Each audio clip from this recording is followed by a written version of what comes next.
Nearly 15 million people have logged on and experienced the world of Warcraft.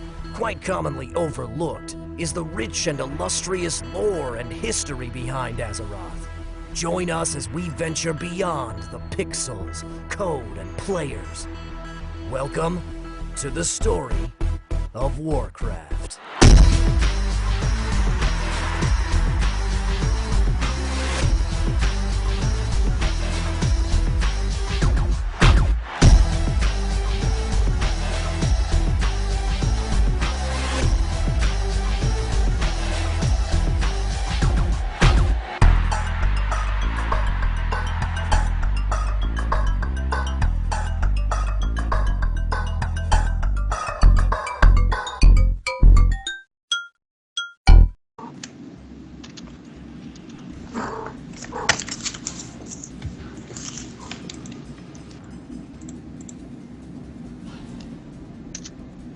Pride? God damn it, Pride! Pride. Did we go in? Pride? Technical difficulties, everyone. We lost Pride. Doesn't matter. This is. It's a good break. This is done the show now. Necroxus! It's me, it's MPD, and I'm joined today by Necroxus, Janelle, and Brioris is in the production truck. 100 episodes. Oh, there we go. Fucking hell, Pride, I was usurping the show. Ladies and gentlemen, welcome to the 100th episode of Await There's Lore. Just would not be Await There's Lore without some technical problems, right? I was sitting here and I hear Rioris tell me in the back of my head here, although it's actually on the speakers, I don't have my headphones on at the moment, but I hear him say a couple of seconds, and then after that, nothing. It was just complete silence, and I thought that Necroxus and Dunn were playing a joke on me because they were very still. Just very still. And so I'm sitting here and then so I'm typing into Skype. Is everything frozen? I'm so confused. Anyways, but welcome, ladies and gentlemen, episode 100. 100 episodes of But Wait, There's Lore. Holy crap. It has been a long, long journey to get to this point. We started, in 2009? That was, good God, a long time ago. 4 years ago. 4.5 years ago, I think, is when we started the show. We're at episode 100 now. We've taken some breaks in between. But man, oh man, that's 100 episodes, 200 hours of talking about WoW lore. And that's not even including specials that we've done throughout time. Like we did the Illidan theory with Jesse Cox and Sarah. We did the couple of Mists of Pandaria specials. We did a Claxi special. We did a whole bunch of other stuff. I mean, if you want to get really, really super technical about it, I think the 100th episode was a couple months ago, but in terms of the actual show, this is episode number 100, and goddamn, it feels nice to be here. Ladies and gentlemen, we're bringing back a couple of things that you may have missed from seasons past. It's going to be a lot of fun.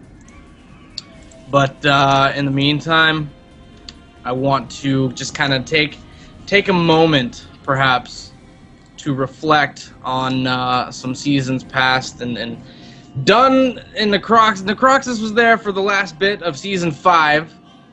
Dunn's been here since season 4. Although I think you were on for a couple of episodes in season 3. Potential. All I know is because I quite recently found out the first ever thing I said on an episode about Wait There's Lore was the best of the bunch. I can only assume that you were introducing everyone, and you introduced me last, and I immediately said the best of the bunch. And it's no less true today than whenever it was said. So outside of that, though, Jan's new, so she can't really help us reflect on seasons past.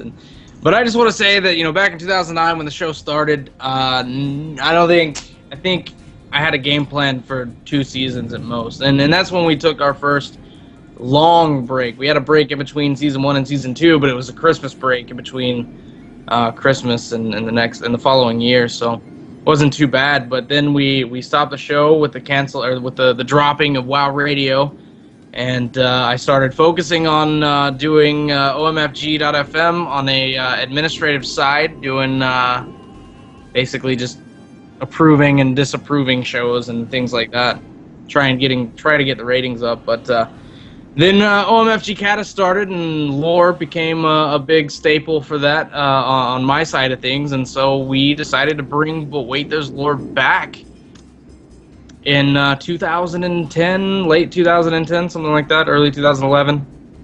I forget exactly, but we were on Nordistill Radio. We brought it back. It was a great time. We had a lot of fun, and yeah.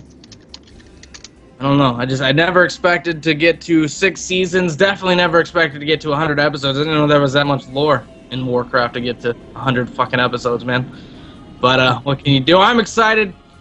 We got 100 episodes, and God help us if we do another 100 episodes. We'll have to do this all again for episode 200 of But Wait, There's Lore. By that time, it'll probably be run by Necroxus. It'll be Necroxus by himself doing But Wait.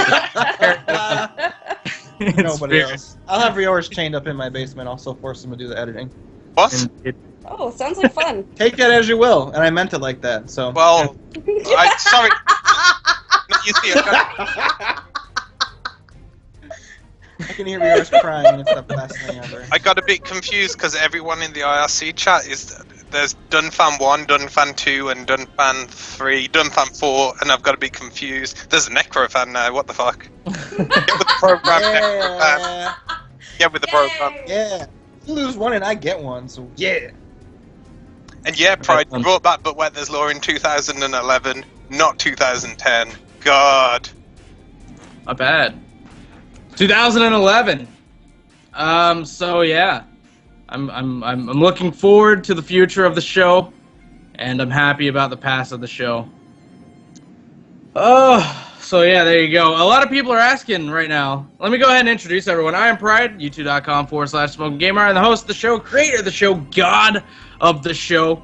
We have Necroxus, we have Janelle, and we have Dunn with us as well. For the Horde. Yes. And a lot of people are like, why did you change Janelle's picture? That's not a picture. That's a live video stream from inside Jan's house. Oh my god. Oh my god. But so she basically, I guess, got tired of us picking what came up for her, so she just turned on a webcam and was like, you know what? I'm making my own pictures from now on. And apparently that is a picture of Panda and a Griffin plushie. Go figure. In the meantime, though, let me pull up my show notes here. We need to update you guys on BlizzCon. I want to say that we, and when I say we, I mean myself and Howitzer, will be a part of the World of Podcasts event that is happening Thursday night, November the 7th, the night before BlizzCon starts.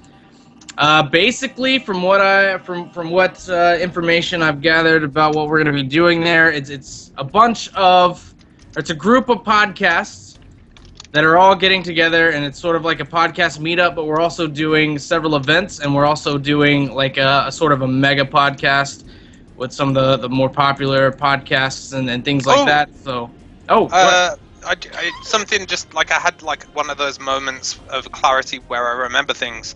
Isn't like the World of Podcast thing? Jesse was gonna be on it, but then they kicked him off so that Felicia Day could be on it instead. Like 2 years ago, 3 years ago, or something like that. I think you're right. So what I'm saying is, keep an eye out for Felicia Day because she'll take your spot. Will she? She will. Well, anyways, we'll be doing the World of Podcasts event. You can find more information on worldofpodcast.com. We'll be up there with Press Y Podcast, Realm Maintenance, The Sundering, all things Azeroth Pirate Radio, Epic Podcast, Horde for Life, The Starting Zone, Twizcast, and of course we'll have some special guest appearances with some community personalities like Angry Orc and Shaw of Happiness. So be sure, if you're heading to BlizzCon, then make sure you check out the World of Podcasts event. Like I said, you can find more information over at worldofpodcasts.com. And I think that's it for that. Yep, indeed. If you're listening live, you can join us in IRC by going to www.thesmokinggamer.com, clicking on the live chat button right there at the top. That'll load a Java applet for you. All you got to do is type in your name, hit join chat. Or actually, you don't even have to type in your name anymore. You just hit join chat. And once you're inside the chat, then you can change your name to whatever you would like. Yeah. If you're not listening live, and this, of course, is to talk with us, the show hosts, talk with other listeners of the show. If you're not the IRC kind of guy, you can always use the YouTube chat, which is right over there, right? Or maybe it's over here. It's in one of these directions, and you can always get in touch with us through that. Jan's going to be covering that, so if you have a question or something like that, all you got to do, type it in there. Basically shows up as a YouTube comment after we end the show, but she'll be on that. Dunn will be covering the IRC, so any questions you have in the IRC, make sure you private message Dunn. I believe his name right now is It's Me MPD. That is correct, because it is me MPD. And of course, archive listeners can email us at lore@omfg.fm, and of course, questions. You can ask us a question just about pretty much about anything, whether it's lore related or not. We will get to it towards the end of the show. If you were talking throughout the show and you hear something, you hear a story of some kind, and you're like, I want to know a little bit more information about that topic, then email us, and we'll give you all the information you ask for. Outside of that, though, I don't think I have really any other plugs right now anyway, so yeah. There we go with that. Let's get into the lore of things. Let's talk a little bit about something that Blizzard has been doing over the past couple Sorry. It is called the Burdens of Shaohao, and it's been a little animation or something along those lines. Necroxus and Dunn have been watching it, and they have all the details, the nitty-gritty details. So, Dunn, Necroxus, tell us about the Burdens of Shaohao. Well, first of all, Shaohao is spelled S-H-A-O-H-A-O. No one knows what we're talking about, Dunn. But I'm just reading like the show notes here that Pride wrote up before the show. So right now we got to talk about the Burdens of Shaohao. So Necro, if you would like to begin. I have to begin with Shaohao. He was the last great Hosen emperor of Pandaria. I don't know. So the Burden of Shaohao was an animated short animated series Blizzard's been doing. If you've been playing Pandaria and you've been following the story through either like interacting with the objects in the world or have just been listening to what's been going on, you know that the Pandaren Emperor had to deal with these 7 burdens, which eventually became the prime Shah that we deal with: doubt, despair, fear, hatred, violence, anger. Well, there's 7, but he only dealt with 6. And this is basically a retelling of it. It changes a few things from what we know, but it basically tells the same story. Dunn, do you want to go over what they changed? Yes. No. No, yeah, I can do that. No. Nice. Basically, how in the short tales that are retold by our good friend Lore Walker Cho, Shaohao deals with like his various problems a lot by looking to the land of Pandaria, and he somehow, in doing that, he finds all the answers to his problems, and that's how he exercises the Shah from himself. In game, isn't it something to do with the Monkey King? Yeah, the Monkey King made these masks. Me as a Horde player, we don't know anything about the Monkey King. Well, you would still know this part. They had the objects in the world. Oh yeah, right. I did do that quest where that Hosen's all like, the Monkey King, he made this mask, and there's down in that swamp place. Krasarang Wilds. Yeah, Karasang Wilds. Oh, it's Krasarang. Yes, I know, but we like when we first started talking about Miss Pandaria, we all mispronounced it, and I see. And it stuck. Yeah, they were bamboo masks, and each one was for each emotion. Which actually in 5.4 you can buy those from a, I don't know if they're them, but masks like that from a vendor. That's cool. Well, do they do anything? Yeah, they do different buffs on the island, the Timeless Isle. Oh, okay. I thought that would like transmog gear. That'd be pretty cool. No. That's a shame. So yeah, there's something here in the IRC saying the expansion is already over, isn't over already, and they've already retconned it. Is this fastest retcon they've done so far? I would call it a retcon. This is why I'm okay. I know a lot of people in the community have been like, well, they're changing the lore already. You've got to keep in mind these events happened over 10,000 years ago. And Lorewalker Cho is telling us a story. And with a lot of Lorewalker Cho's stories, it has like a message that he's trying to deliver at the same time. And what was the word for that again? Because I was struggling with it the other day. Parable. Oh, a parable. Parable. Yeah, he's telling parables basically. So it is an edited version of events. So yeah, he has his own little twinge on things when he tells stories. So it's not. That's even Blizzard. That's what Blizzard said. Like it was his. Oh, did they say that? Retelling of the story. I just figured that for myself because that made sense to me. So don't get upset about the lore changing. It isn't changing. This is just someone else's take on events. But do you want to run us through like the videos very briefly, Necro, so we can actually tell people what happens? Well, the basic story is the same. It starts out with the prologue. I believe that's what it's called, the prelude or whatever they call it. I think. And he basically, Shaohao is the Pandaren Emperor. He shows up and he's like, "Yeah, I'm the Emperor. I'm awesome. I'm gonna talk to this Jinyu water speaker elder guy because that's what my predecessors have done. Look into the future, see what's gonna happen, see what the land is saying." The Jinyu does it, sticks his stick into the water, and instead of like prosperous future and like all these great things, he sees the Sundering. The Sundering is on its way, and it's going to destroy Pandaria, is what the Water Seeker believes this means. And so Shaohao immediately freaks out and doesn't know what he's going to do. So he goes to consult with his friend, the Monkey King, and then we get to do you know if the Monkey King gets like drifted away by the wind in the beginning or after the first one? I think it's after the first one because in the one where he gets stuck in the swamp, we're getting a bit ahead of ourselves, but I've got to mention this now. Okay, so they're in the wilds, right? In Krasarang. This is part 2. Yeah, and Shaohao gets stuck in the swamp, and then Chi-Ji comes flying overhead. He's like, "What is the matter, Panda?" And Shaohao's like, "My friend, he is lost." And Chi-Ji's a dick, right? He's like, "No, your friend is not lost.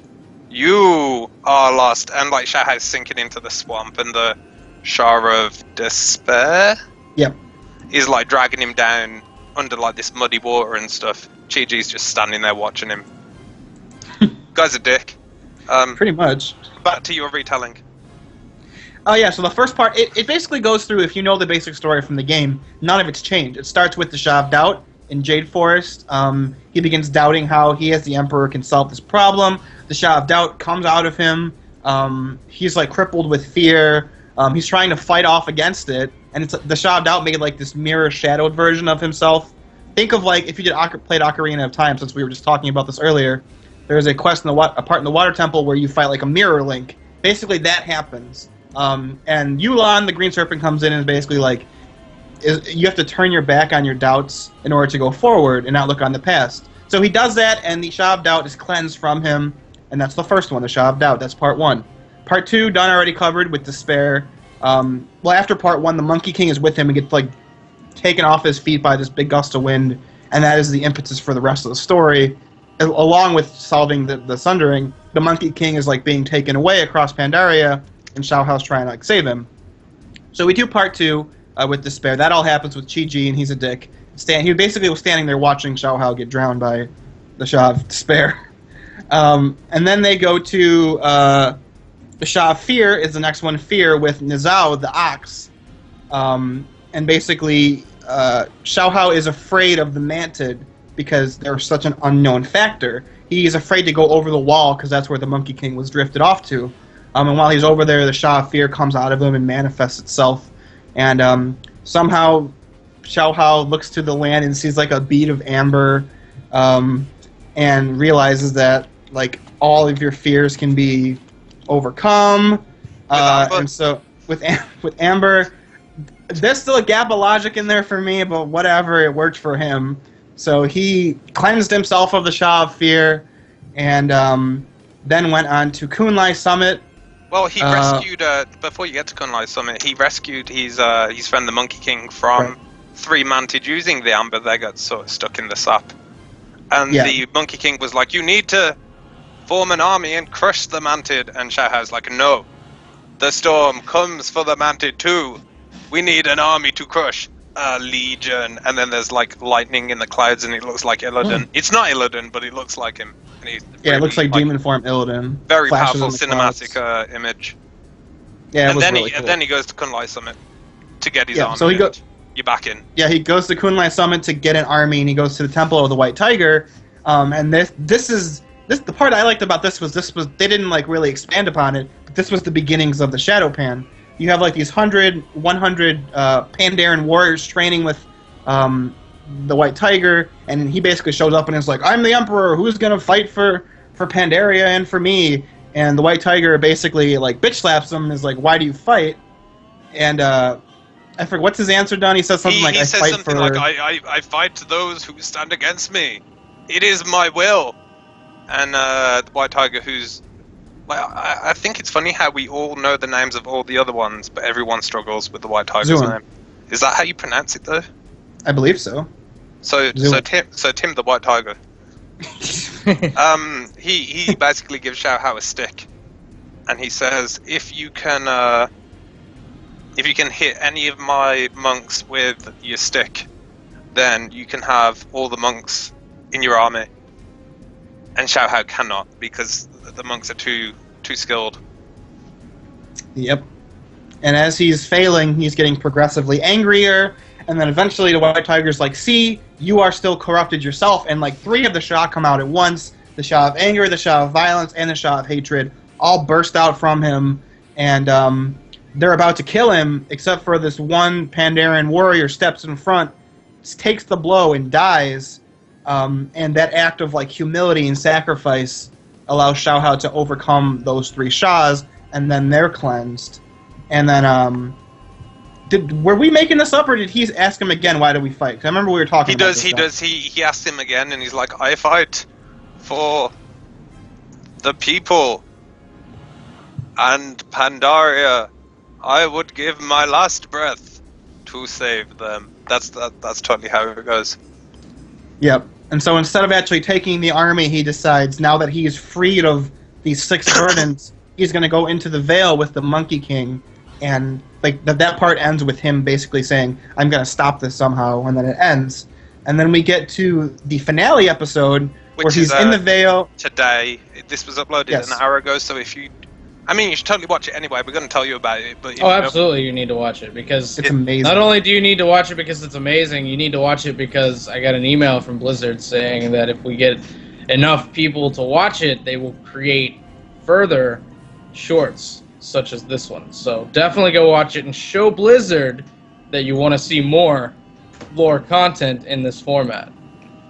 But what I was just about to say is we are going to tell you what happens. If you don't want spoilers, what happens in this final episode, because it's only come out today, some of you might not have had chance to watch it. Just like mute yourself, mute the stream for like 5 minutes, so we can talk about this final episode. And I don't know, I'll give you a thumbs up when we're done. Don, why don't you take this one, because I've explained all the other episodes. Because you like it a little bit more than I do. I really like it, but. You seem to really like this last episode. So he walks, Shaohao and the Monkey King sort of opens the door to the Vale, and then the whole place is just fucking on fire. Like there's green fire all over the place. You can see infernals raining from the sky. Necro, can you just drop the link for people in the IRC, and I guess the YouTube. Yes. Give me 1 second, and I'll do that. While Okay, and I will keep talking. So, and Shaohao's looking over all the Pandaren who are in the Vale, and he sees that they are still gripped by fear and anger and stuff. And it sort of nods back to the previous episodes, like visually, like they look like, because the Shah of Anger had Shaohao's face. It was sort of weird looking. But and then something Yulon told him in the right back at the beginning of this tale. It taught him a lesson of wisdom, and Shaohao realizes that he can't stop the oncoming storm, but he can make it so that Pandaria could weather the storm and many storms to come.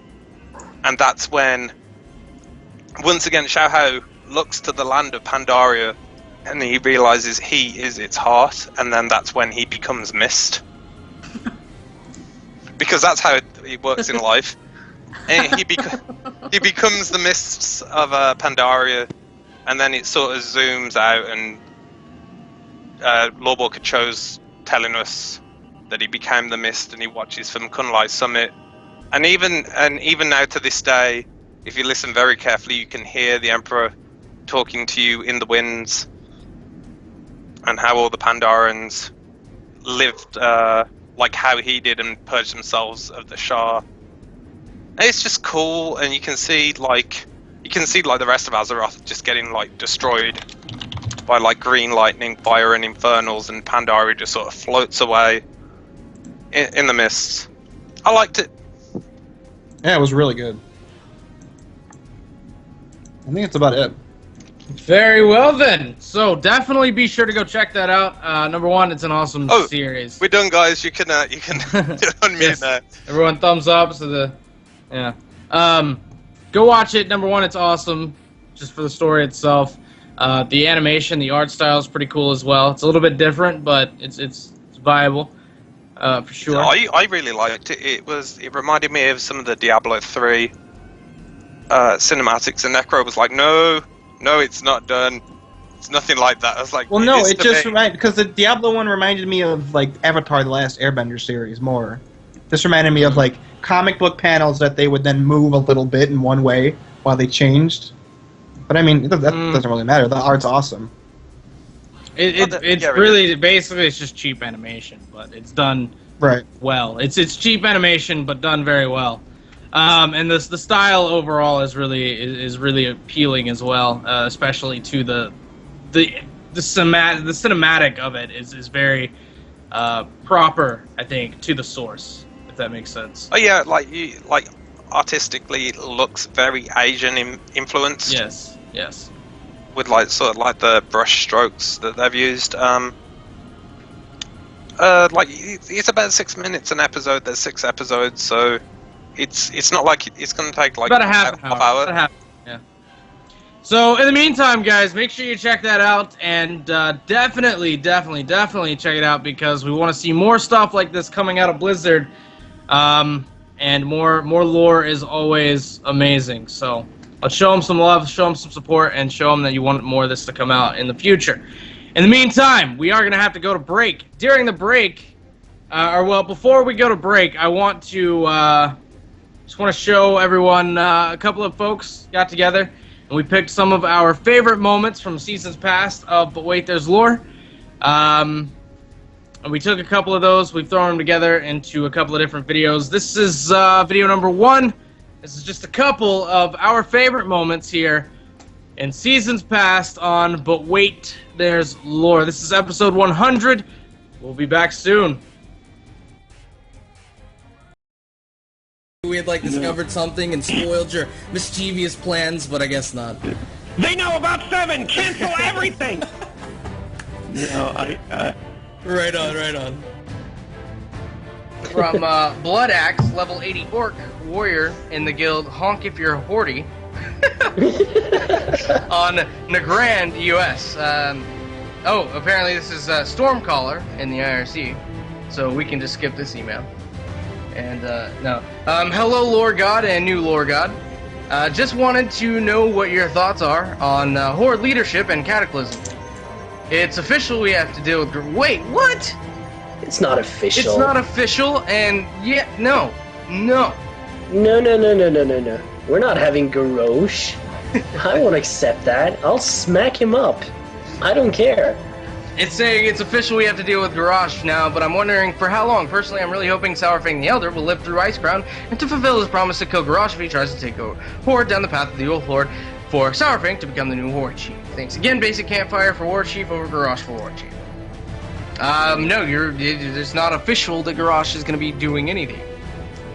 Yeah, it's true. And not if official. It did, if it did, which it's not, but if it did, for how long? Probably not very long. Yeah, we'll overthrow him. I would say probably one cutscene long. Yeah. One cutscene long. Faster than he can says Varian Rin's a douchebag. Well, no one should ever say that, so that's kind of adding credit to him. So. Faster you can say, haha, the Alliance totally owned you in the Second War. Can we get over that, please? Which I may add that gnomes are pathetic. Whoa! Whoa! Whoa! Hold on now. I'm sorry, Delayed. You've just been fired. Do you know how many times we've been in Gnomeregon, and we can still have like finally killed whatever his face is in Cataclysm Starting Zone? Still don't even have... Look, as I've said previously beforehand, it takes... Look, gnomes are tiny, but they've got the biggest balls of them all. Alright, it takes some serious gonads to nuke your own city.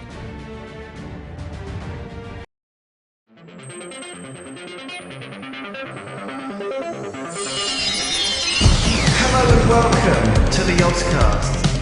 Some people think that the art needs a little bit of polish, but you know what? Mechanics totally make us. Gentlemen, my name is Total Biscuit. Welcome to the content patch. Hey, how's it going? You ready?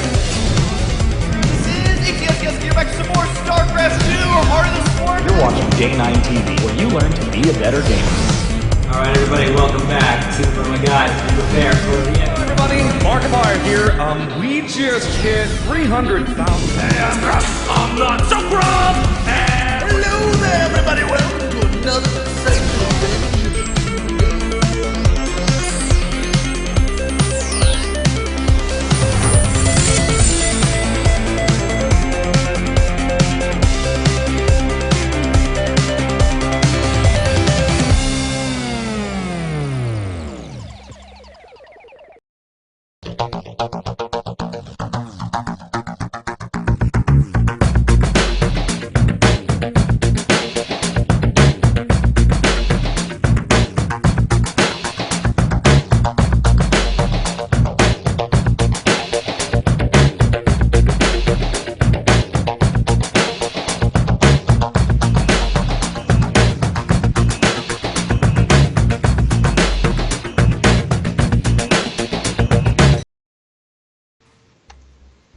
Welcome back to Boetos Lore right here on youtube.com/thesmokinggamer. I am Pride the Smoking Gamer, joined today by Necroxus Dunn and Janelle. Someone made a comment that I talked faster back then. I still talk fast, I just try not to do it too much on the show. Sometimes I do though. We'll see. Shall see. Before we move on, guys, in the IRC, because you can send me a message, but I guess in YouTube as well. If you have any favorite moments from the 100 episodes of But Wait There's Lore that you can remember enough to tell us about, we might read out some of your favorite moments during the Q&A. Indeed, tell us some of your favorite bits from Boy There's Lore in seasons past, guys. Well, and including this season. This isn't about seasons. This is about episodes, and this is episode number 100. In the meantime, if you have any questions, whether you want to ask us about our personal lives or you want to talk to us about lore, if we mentioned something in the show that you want to have a little bit more information about, there's several ways that you can get in contact with us, and you can do that by heading over to IRC at www.thesmokinggamer.com. Click on the live chat button, hit join chat, you'll be right in there talking with all of us. Send a PM to It's Me MPD. That'd be done right over there. Also, or because the image is mirrored, it'd be like over that way, but regardless.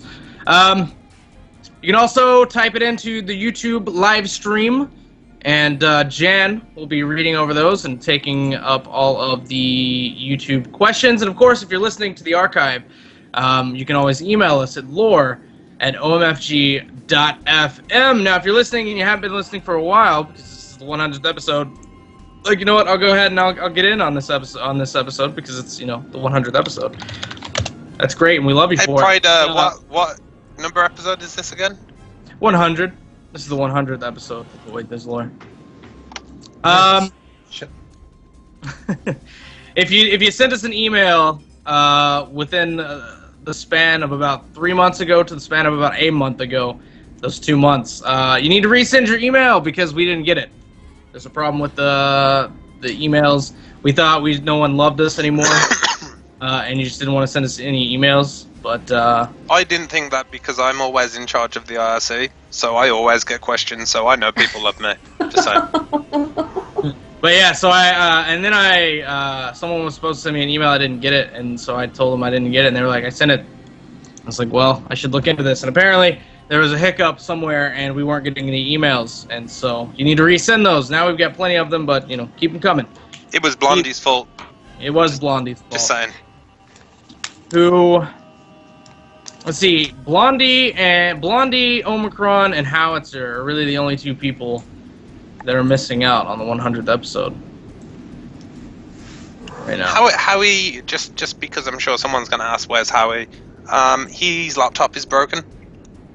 Because he took it on holiday with him because his dad was getting married or something, I believe, and he took his laptop with him and his laptop broke because he put it in like his luggage and it broke. Carry on that shit. That's all I'm saying. Yes, always. If you're taking a computer on a plane, always take it on carry-on.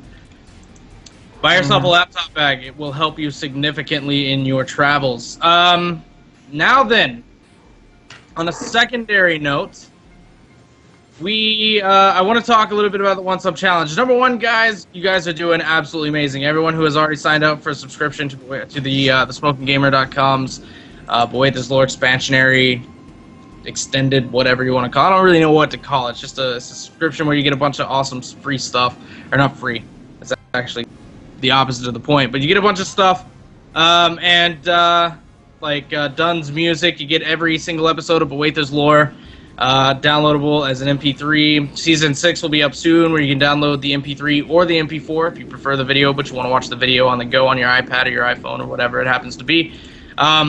You also get a lot of perks during live shows, like calling in and being able to help us vote on the top 10 list, which we had a good number of people help us vote on this last top 10 list, and we're trying to kind of alternating that a bit. If you're already subscribed, you can go to the forums and check the subscription area there with the information on that. But as for the One Sub Challenge, guys, we are doing absolutely amazing right now.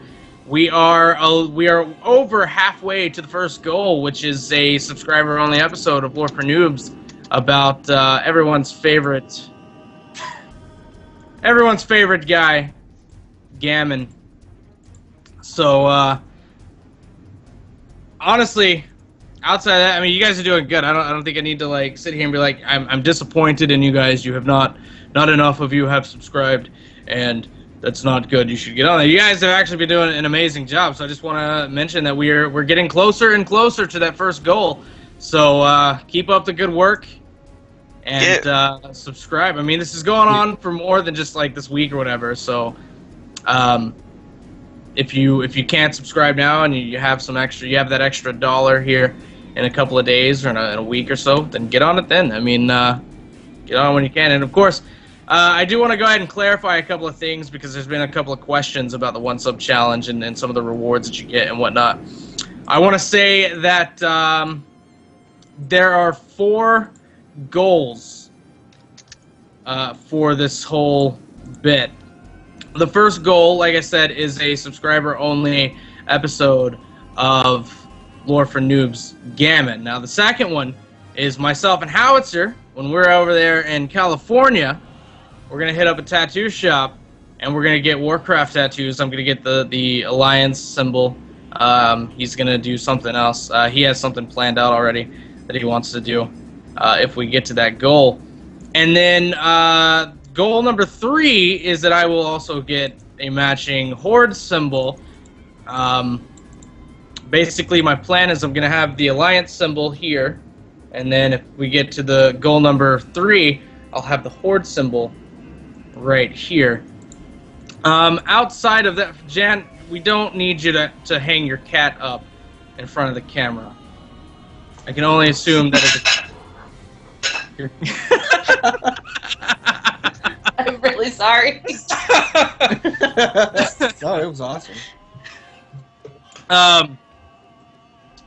So yeah, I'll get the Horde tattoo here and the Alliance tattoo here. And that's if we get to that goal 3. And of course, goal 4, Jesse Cox said, you know what, if you get 1,000 subscribers, I will come on to Wait, There's Lore. And it will be absolutely amazing. Absolutely amazing. Me and Jesse have not done anything together video-wise in over a year now. So this would be the first time. If we get to 1,000 subscribers, it'll be the first time that myself and Jesse have done anything together in a year. It's a long-ass time. But every time we do something together, what is it? It's amazing. It's hilarious.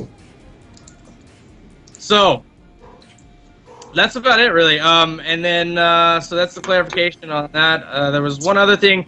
There are a couple of people that have subscribed but have not provided the correct email address and or username.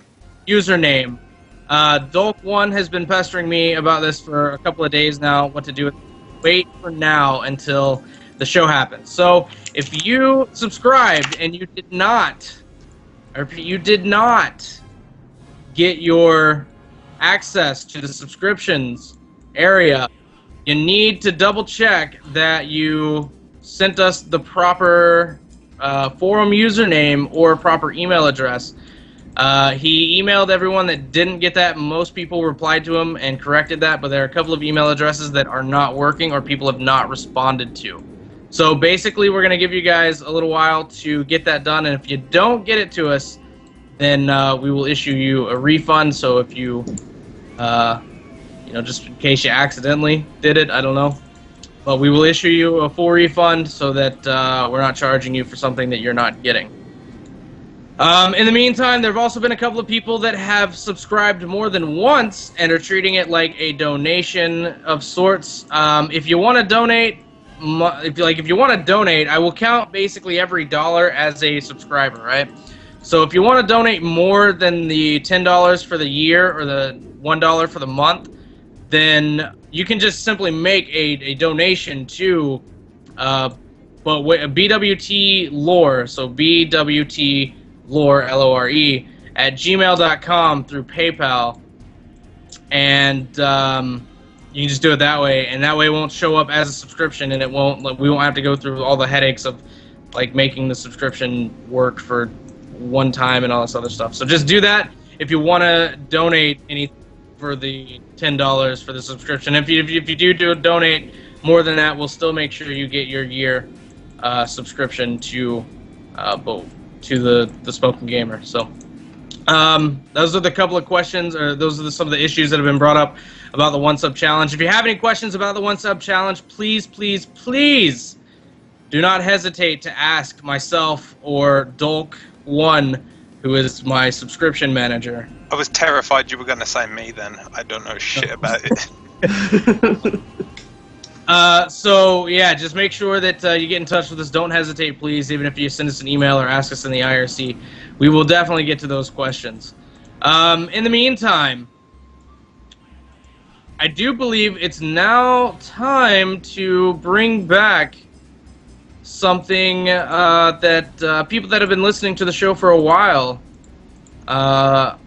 may be very familiar with. Ladies and gentlemen, this is Lore in a Minute.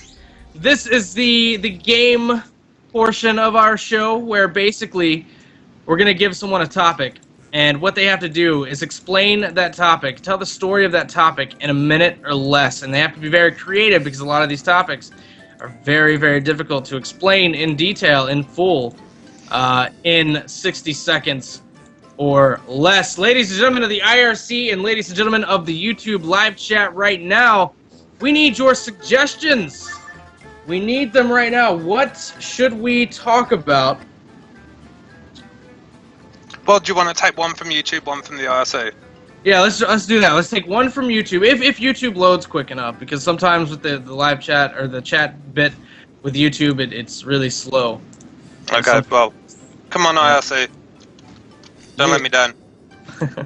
So basically, what we have to do, like I said, is we're going to pick a topic from the IRC, we're going to pick a topic from the YouTube chat, and we are going to make either Necroxus or Jan explain that story in a minute or less, in 60 seconds or less. Now, see, myself and Dunn don't have to do this because we've done it before.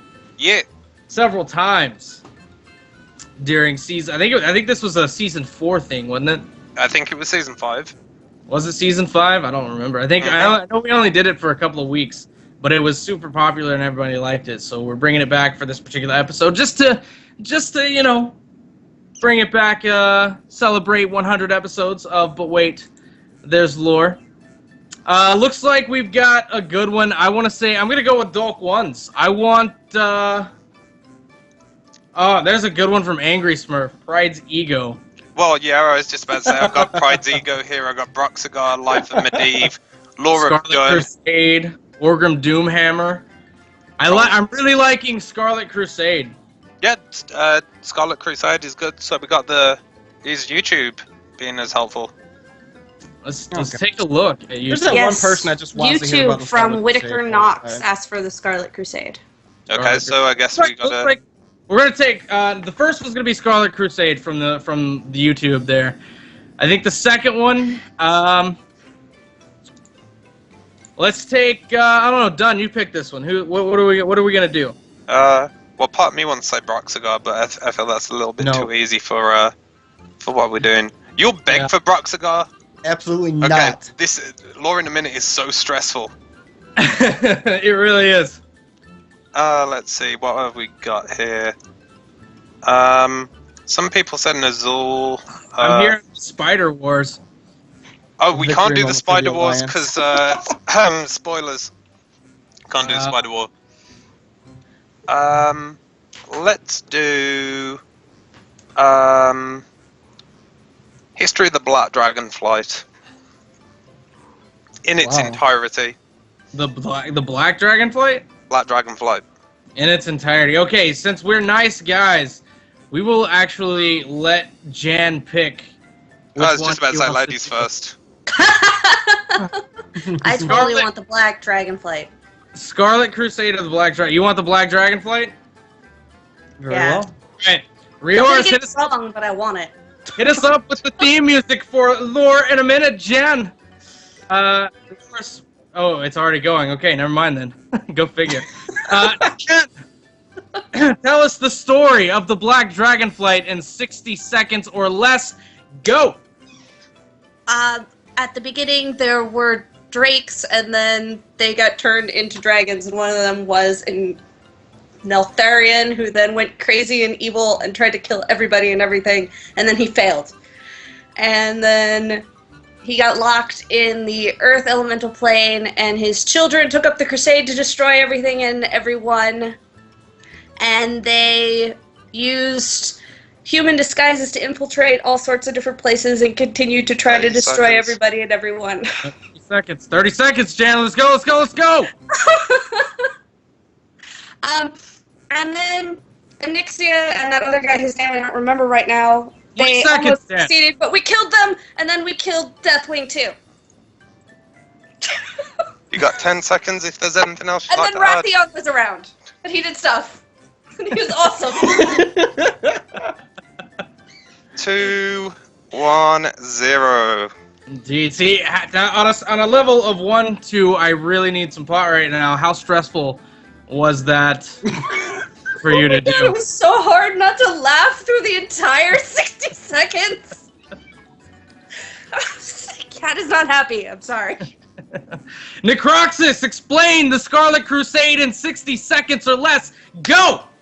Alright, the Scarlet Crusade was a religious order of fanatics who thought that anything and everything related to the undead should be eradicated because Lordaeron got utterly butt-fucked by the Scourge in the Third War. And so after that happened, a group of people led by a guy named Abendis, a guy named Illidan, and a guy named Sidendarathan made this thing. Unfortunately for them, the Dreadlord Balnazar possessed Sidendarathan and began manipulating the thing to his own devices. Amidst this, there is the story of the Ashbringer happening from Alexandros Mograine. Some betrayals happen. Mograine gets killed by his son, and his son, he comes back as a ghost and kills his own son, so fuck that guy. And so finally, the Ashbringer is brought down to another guy who finally controls it.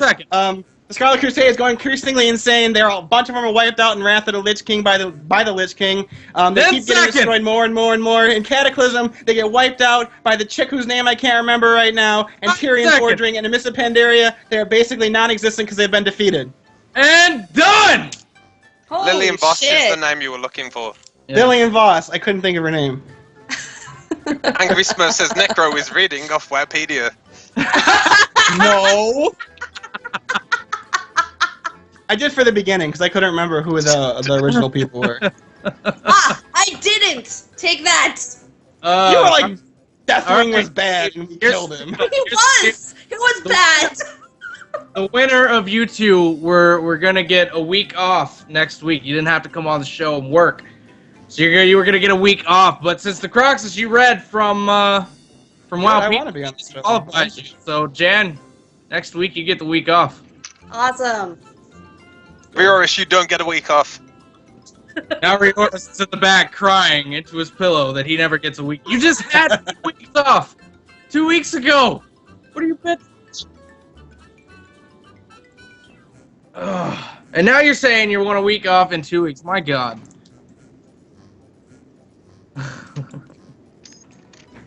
Oh, Jesus. Yeah, I am Wowpedia. I didn't read from Wowpedia, bitches. I am Wowpedia.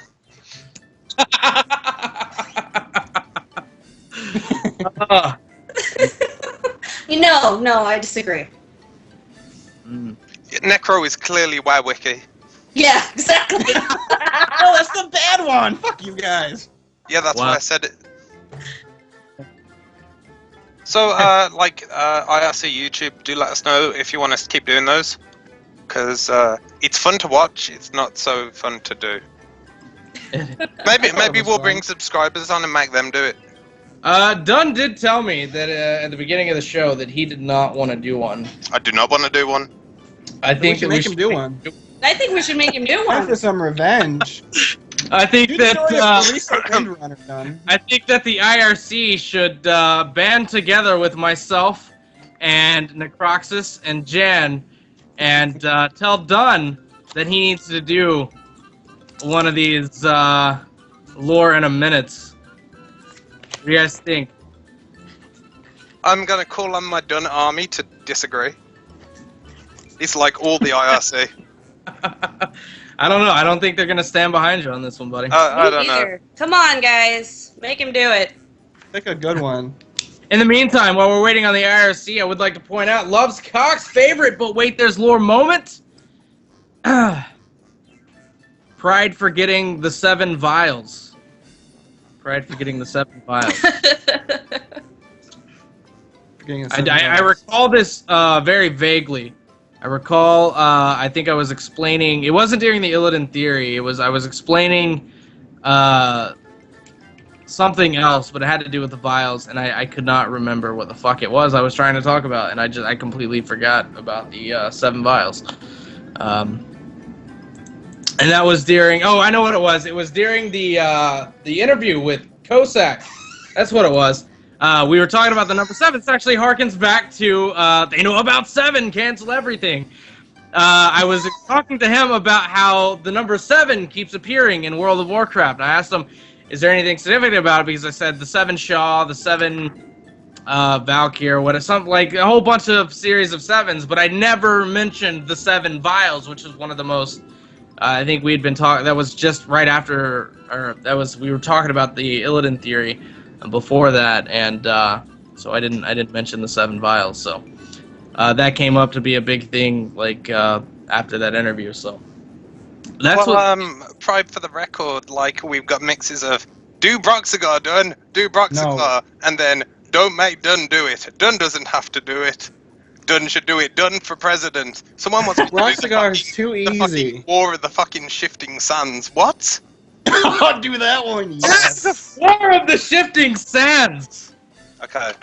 That's my vote. Oh, someone also did say do Lorthamar again, because of course. Again. I'll do Lorthamar and you do War of the Shifting Sands. I don't agree to this. Too bad. All right, Rioris, cue us up with some lore in a minute music, because Tom's about to give us the lore of the War of the Shifting Sands in 60 minutes or less. Is the music going, good sir? Let me know right here. Not stop. Well, that's not how the music is supposed to go, Rio. It's supposed to start. Wait, don't care. God damn it, Rioris. Easy, Rioris. It's supposed to start whenever the 60 seconds of lore start. Oh my God. Make Dundun gnomes. Already doing Shifting Sands, guys. God damn. Don't tell us the story of the War of the Tell us the story of the 60 seconds in Shifting Sands or less. Go! What? There's my time. Oh my God. Fucking War of the Shifting Sands. Okay, so once upon a time there was a war and there were some sands. They were not static. They were moving, constantly ebbing, flowing, like time or something. Awesome ebbing. During this war, Fandrel's son died because he was a bitch. And then Fandrel was really sad because he's also a bitch. This led to him being a raid boss in the Firelands. But let's get back to the War of the Shifting Sands. It was us versus some bug people, and then it ended. And then we built a gong hammer thing, and then we opened the gates to Anchorage. Anchorage? Yes, Anchorage! And then we did it again. And then Sarfang was the Fist of Kalimdor, and it was fucking badass. And then Scarab Lords and, Cthulhu. That's pretty much it, really. I don't give a shit. War of the Shifting Sands before my time. 5 seconds if you want to add anything else. Fuck Pride. The dragon. Oh man. Perfect. Someone say make Rioris go. That's what I'm looking at. Rioris, make yourself hearable. Rioris, it's time to earn your 5%. Yes. Rioris. No, do it, Rioris. Come on, we're all waiting for you. Rioris, don't be a bitch. I'm shit yeah, at Rioris, Warcraft don't be a lore. Fandrel. Don't be a Fandrel or a I don't know Warcraft lore anymore. I don't even like this show. Oh, goddamn. Could they hear you when you said that? Because yes, they can. Alright, so now that you've admitted that they can hear you, Rioris, explain to us the story of the gnomes in 60 seconds or less. Go. They're short little fuckers who make things and they don't explode quite as much as things that goblins make. They have a small guy who they call a High Tinker. He's a bitch. Then they lost the capital city because they're bitches. And then a bitch took over their city. And then we have to go in and kill a lot of green bitches. And then we kill the evil green bitch. Then we come out, and then the other bitches, they can't go in because they're bitches. 30 seconds. Preach it, brother. Yeah. And then the bitches went off to the dwarves' place, and they're like, hey, can we live here? And the dwarves are like, yeah, sure. And then the gnomes are like, yeah, we're just going to turn this area into, like, techno shit. And then, yeah, we're just going to live here because we're bitches. And then they dug a tunnel to Stormwind, and they made a tram, which is annoying as fuck because everyone misses the damn thing. 5 seconds. And gnomes are fucking annoying little pricks. There we go. Yeah. Yay, Rioris! 10 out of 10. Since you grew some balls, buddy, I'll let you have your week off in 2 weeks. Thank you. Goodbye. You're welcome. Alright, I guess we need one for Pride then. We're all fucking doing Oh, this. we have to go to break right now. Oh, that's awfully convenient.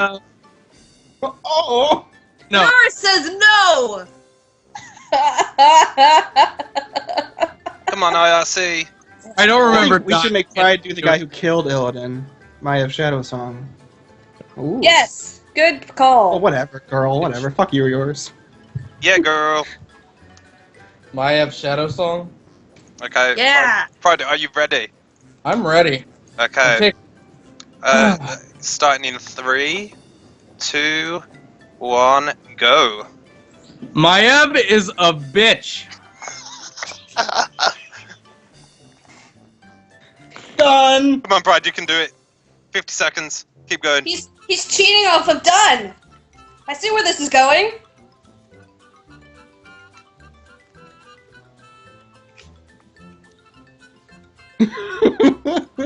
He has really good points though, don't you think? I do. 30 seconds, Pride, you're doing great. I think he's gonna beat all of us. He's definitely gonna win. I know, right? 20 that seconds. was a good point.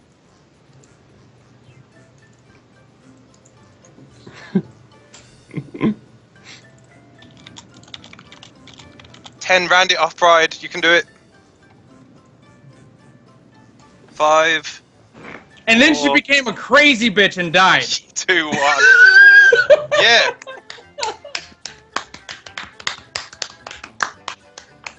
Perfect. A Thank plus, you. 10 out of 10. Thank you. Thank you very much. So yeah, there we go. There's our lore in a minute segment for the evening. Maybe it'll come back again on the 200th episode of But Wait, There's Lore. In the meantime, though, we have a Howitzer retcons the lore. By done. By done. And then we have another round of our favorite moments from But Wait, There's Lore seasons past. Ladies and gentlemen, this is But Wait, There's Lore right here on youtube.com/Spoken Gamer. We'll be returning to you live shortly.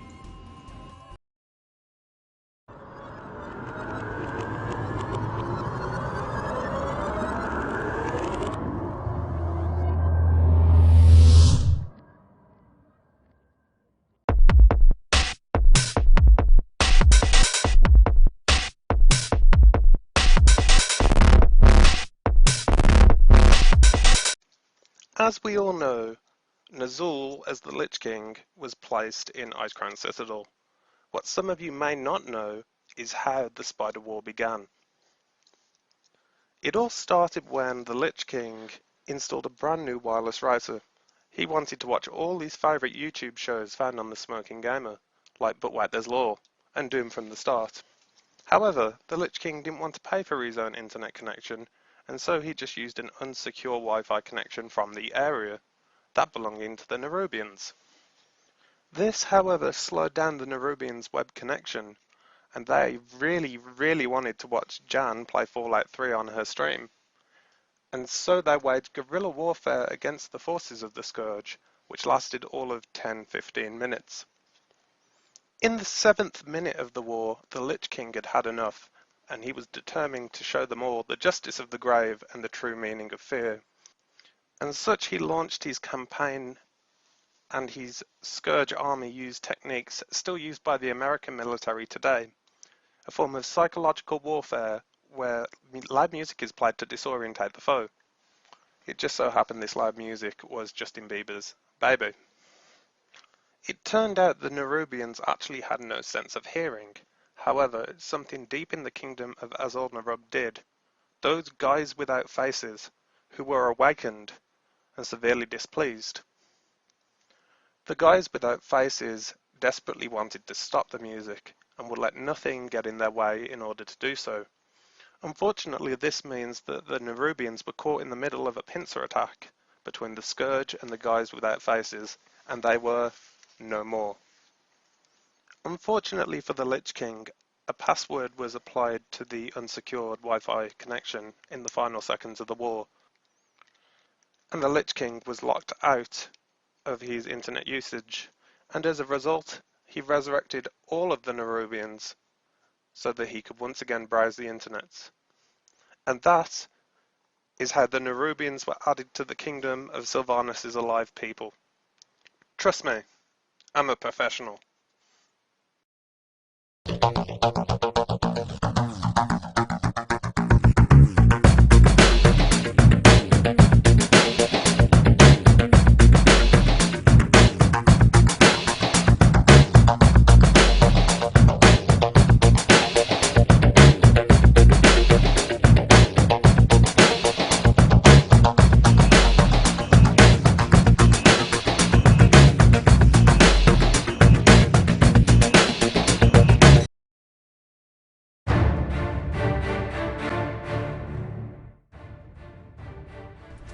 I know, that was roughly 10,000 years ago.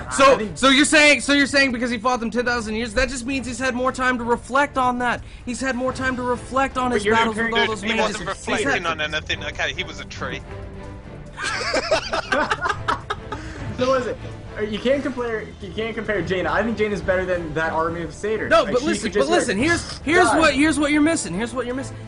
Like Vespi said, who's been in the dream, he can access a world that Jaina can't even get to.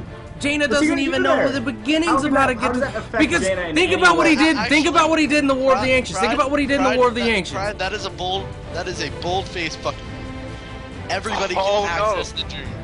Everybody can access the dream. You have to either go through a dream portal, or you have to be brought there by a druid. But everybody can enter the dream. So what druid would take his opponent with him to the dream?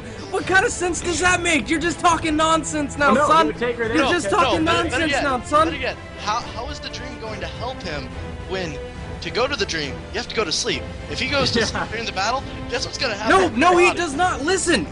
Think about War of the Ancients. I thought you were a lore guy. What the fuck is this? Think about when he was in War of the Ancients. Did he go to sleep whenever he tried to escape the palace? No, he fucking went into the dream and walked his ass out. Multiple times you've seen Malfurion. Malfurion has total control over the dream world, over the dream realm. He knows exactly how to get in there without having to fucking lay the fuck down, puff up his pillow, turn it to the cold side, lay down, gotta bundle everything up. No, that's not how this shit works. No, he can get in, he can go in and out as he fucking pleases. The point is this, listen. If you go back to the War of the Ancients, multiple times did we see him. You're talking about all this Jaina blinking around and all this other shit right now. Look, he doesn't need to fucking blink around, alright? Number one, turn into a fucking cat, whatever. Turn into a bear, whatever. Turn into a fucking seagull, whatever. Doesn't fucking matter. Turn into a tree and root himself there for a couple thousand years. Exactly, he can blend in with the fucking trees. He's like a goddamn ninja. All he's gotta do is wait for her to like be there, and then with a fucking giant ass branch, just slap that hoe in the back of the head. The point is this. He doesn't need to blink around. All he's got to do is just sneak up behind her from the dream. That's it. That's all he needs to do. Slap a hoe in the back of the head. Over. Game fucking over. Malfurion wins. You know. Illidan goes to Outland, and he gets the help of the Naga, he gets the help of the Blood Elves, and he also gets the help of the native Draenei, who were originally Lost Ones, but are then retconned, lol, into being broken Draenei led by Akama. And he goes to the Black Temple, and he destroys the Lord of Outland, who was it Manaroth? Manaroth, right? And he kills Manaroth, and he MacTheridan, right, MacTheridan, my bad. all these, and he, killed Jade and gets all pissed at him. He's like, screw you, man, I do what I want. Because he's rebellious, he's a teenager, but he's like a 4,000-year-old teenager. That didn't get retconned. He didn't And so now, when you go to TBC, which is our next topic, because they're really in a lot of Burning Legion activity and been a little while, he's the Lord of Outland, and he's gone insane. I've got my own theories as to why he went insane, but as far as we know, he's just insane in the membrane. If you don't mind me interrupting you for just one more second, you said that when Illidan went to Outland, he hooked up with the Naga, but the Naga and him actually hooked up while he was still on Azeroth. On Azeroth. Yeah. And the Naga were the ones hooked up with the Blood Elves, and then they went to Illidan. They got the idea to go to Outland to team up with Illidan from Naga, correct? Yes. Yeah. What you said about Illidan being insane, I just think he got really, really, really scared because Kil'jaeden said he would slap him if he didn't do what he did, which he failed to do. Totally agreed, because Illidan even thought he killed the Lich King. You know, he was like, I killed him, and I'm just prepared to kill it. He was just, yeah, he was so scared. That's the real reason. If there's any reason he went to insane, it's because of fear. Again, Illidan, he's a freaking teenager. That's why I don't really understand why he's such a popular character, other than the teenagers must love him, and if you're older than a teenager and still love Illidan, Well, I hate you. Hey, Illidan is my favorite character. But yeah, he's just an over. I will boot you off of this show so Aren't you like fast. 19? Yes, I am. That doesn't matter. That doesn't matter. Teenager. Right, of course. Bare chest, he's too manly for a shirt. That's why people love him. Because, you know, elves are manly. Right.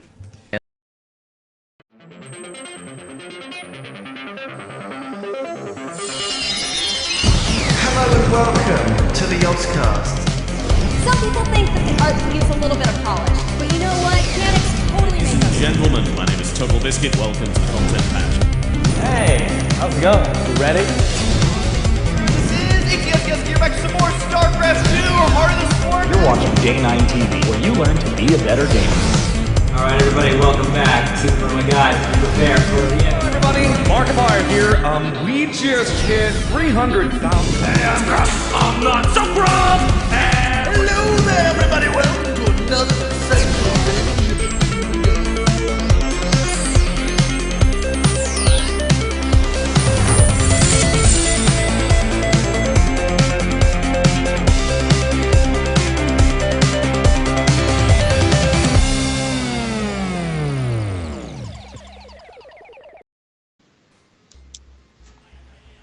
Yeah.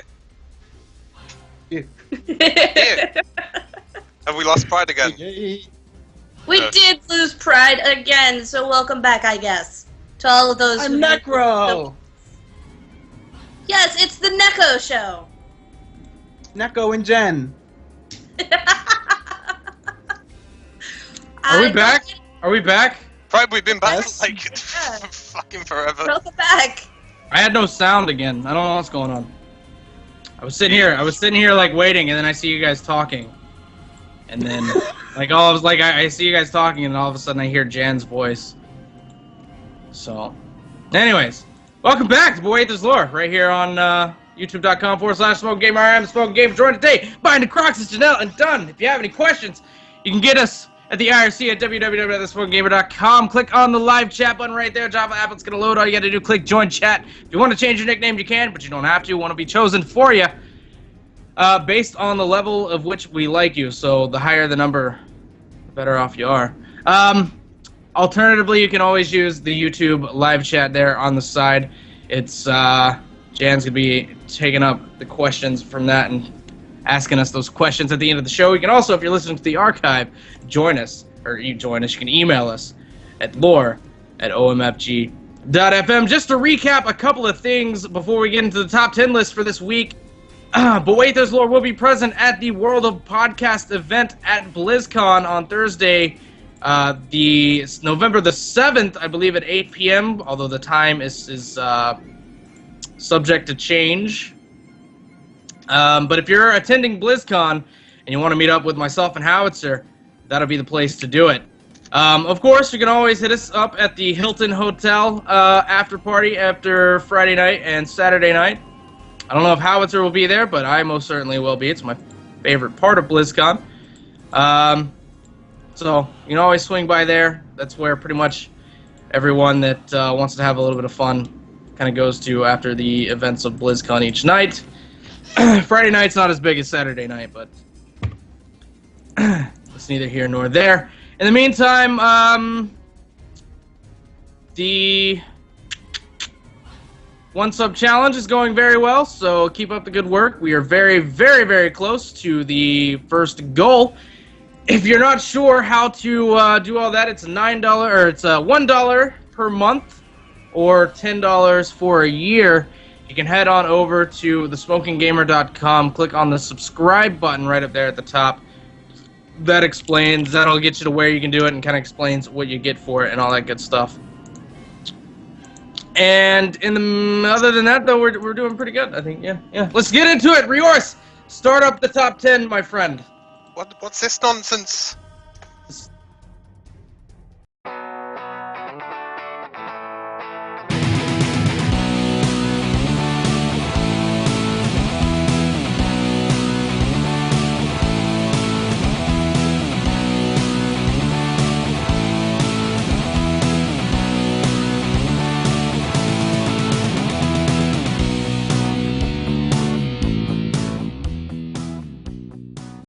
Oh, here we go. The top 10 list. This week's top 10 list is the top 10 battles of Azeroth. Well, I guess of the World of Warcraft before WoW. So this would be the any battles that took place before the release of World of Warcraft in 2004. Done, my good friend.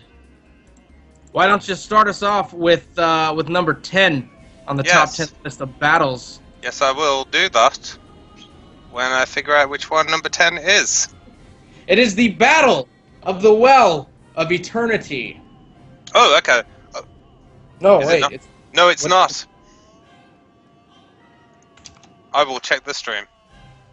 It's Assault on the Black Temple. Well, someone...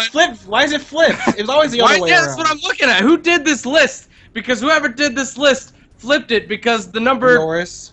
Necro, you see what I see, right? I know what you mean, yeah. Alright, I thought Will of Eternity was number 1, too. Or it's number 10. No, we already fucked all of it up.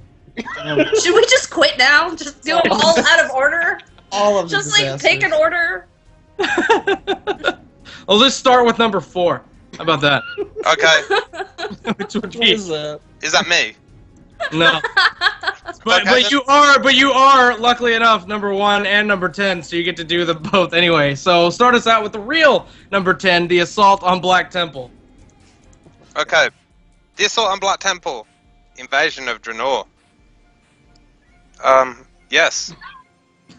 This is, I am assuming, because all I did was vote on this, I actually don't have a clue what's going on, but I'm assuming that this is before it was the Black Temple, because that's pretty big. So this is back when it was... before it was magically moved from Hellfire Peninsula to... Oh, okay, so this is Shadowmoon Valley.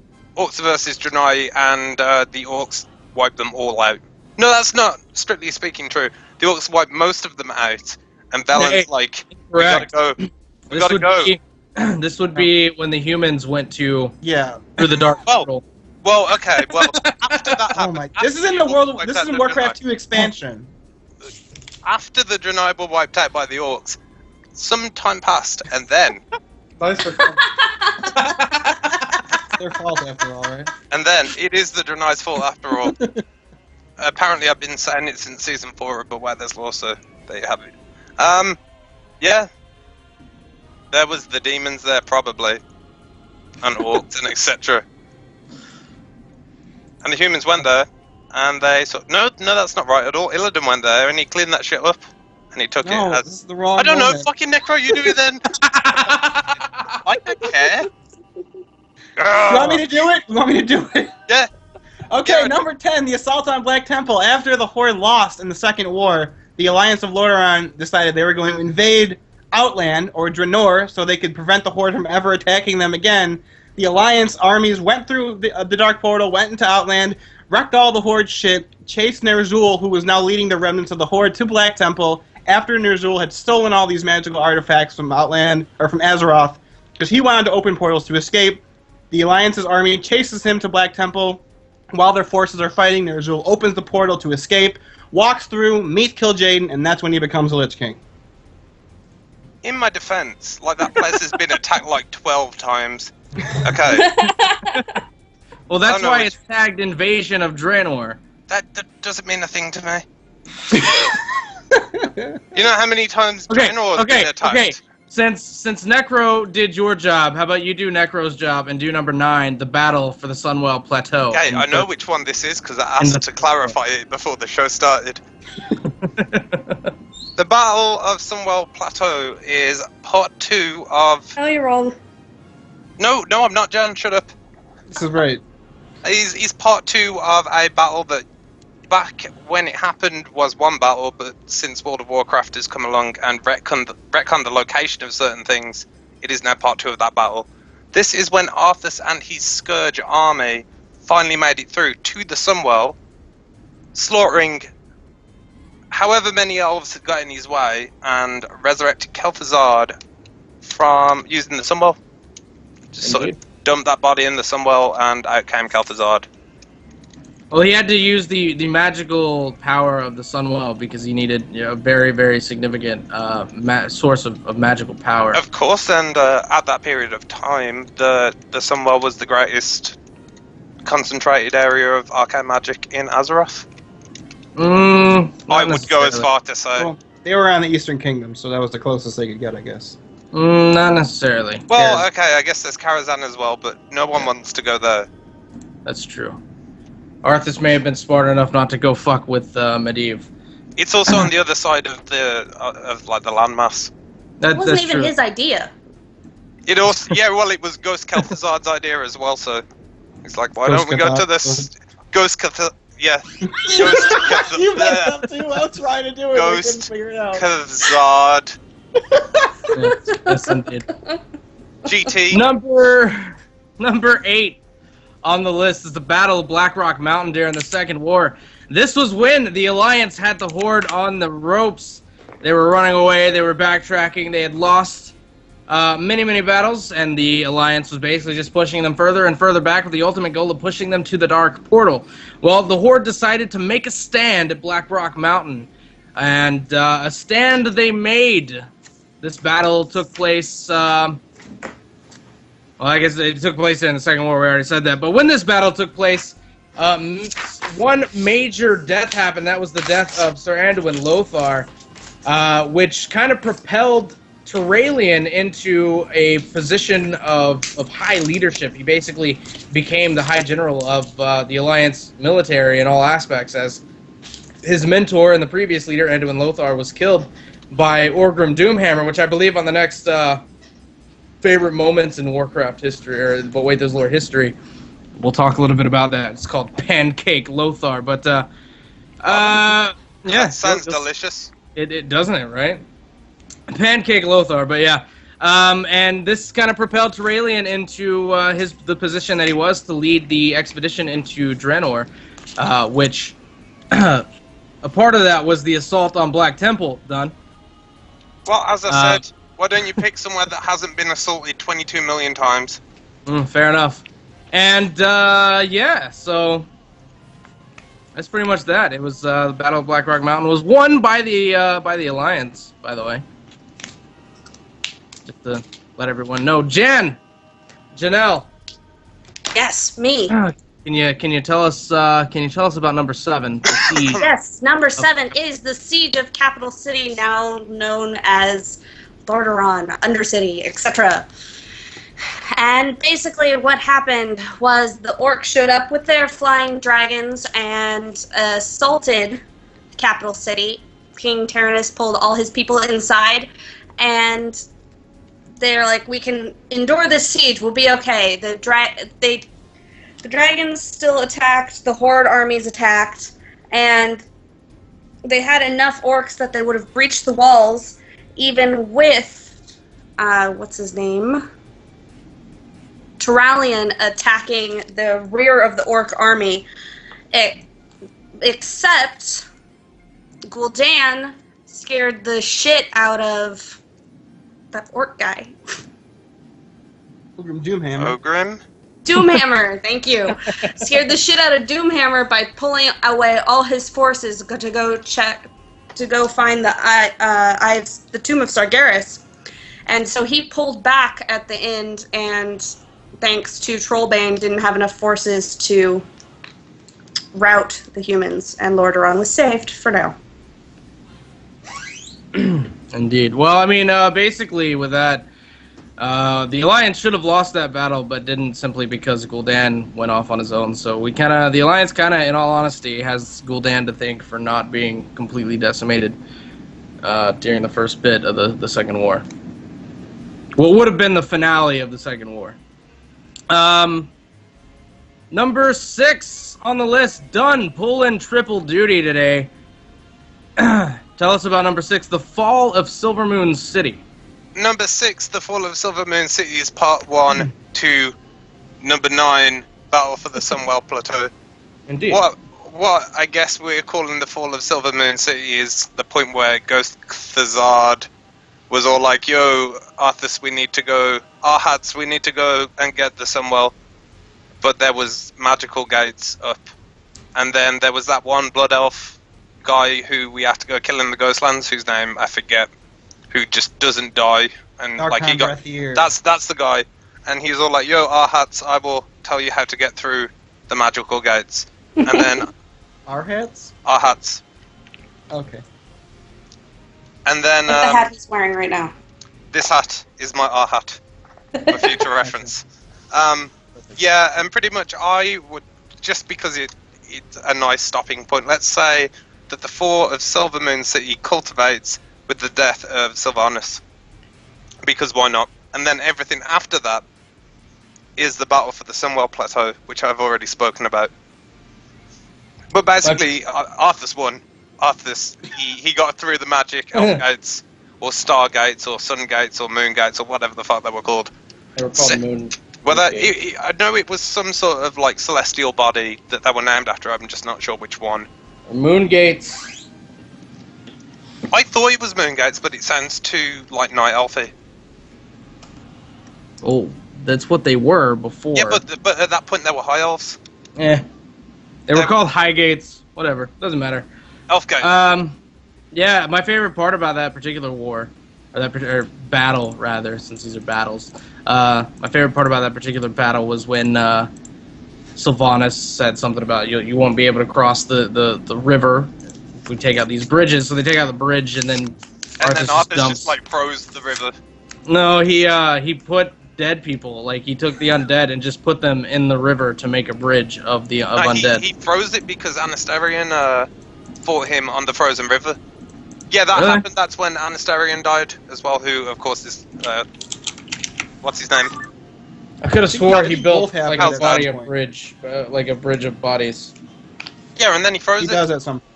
He definitely froze it because there's an epic battle between Arthas and Calthalus's. What's his name? Calthus's dad.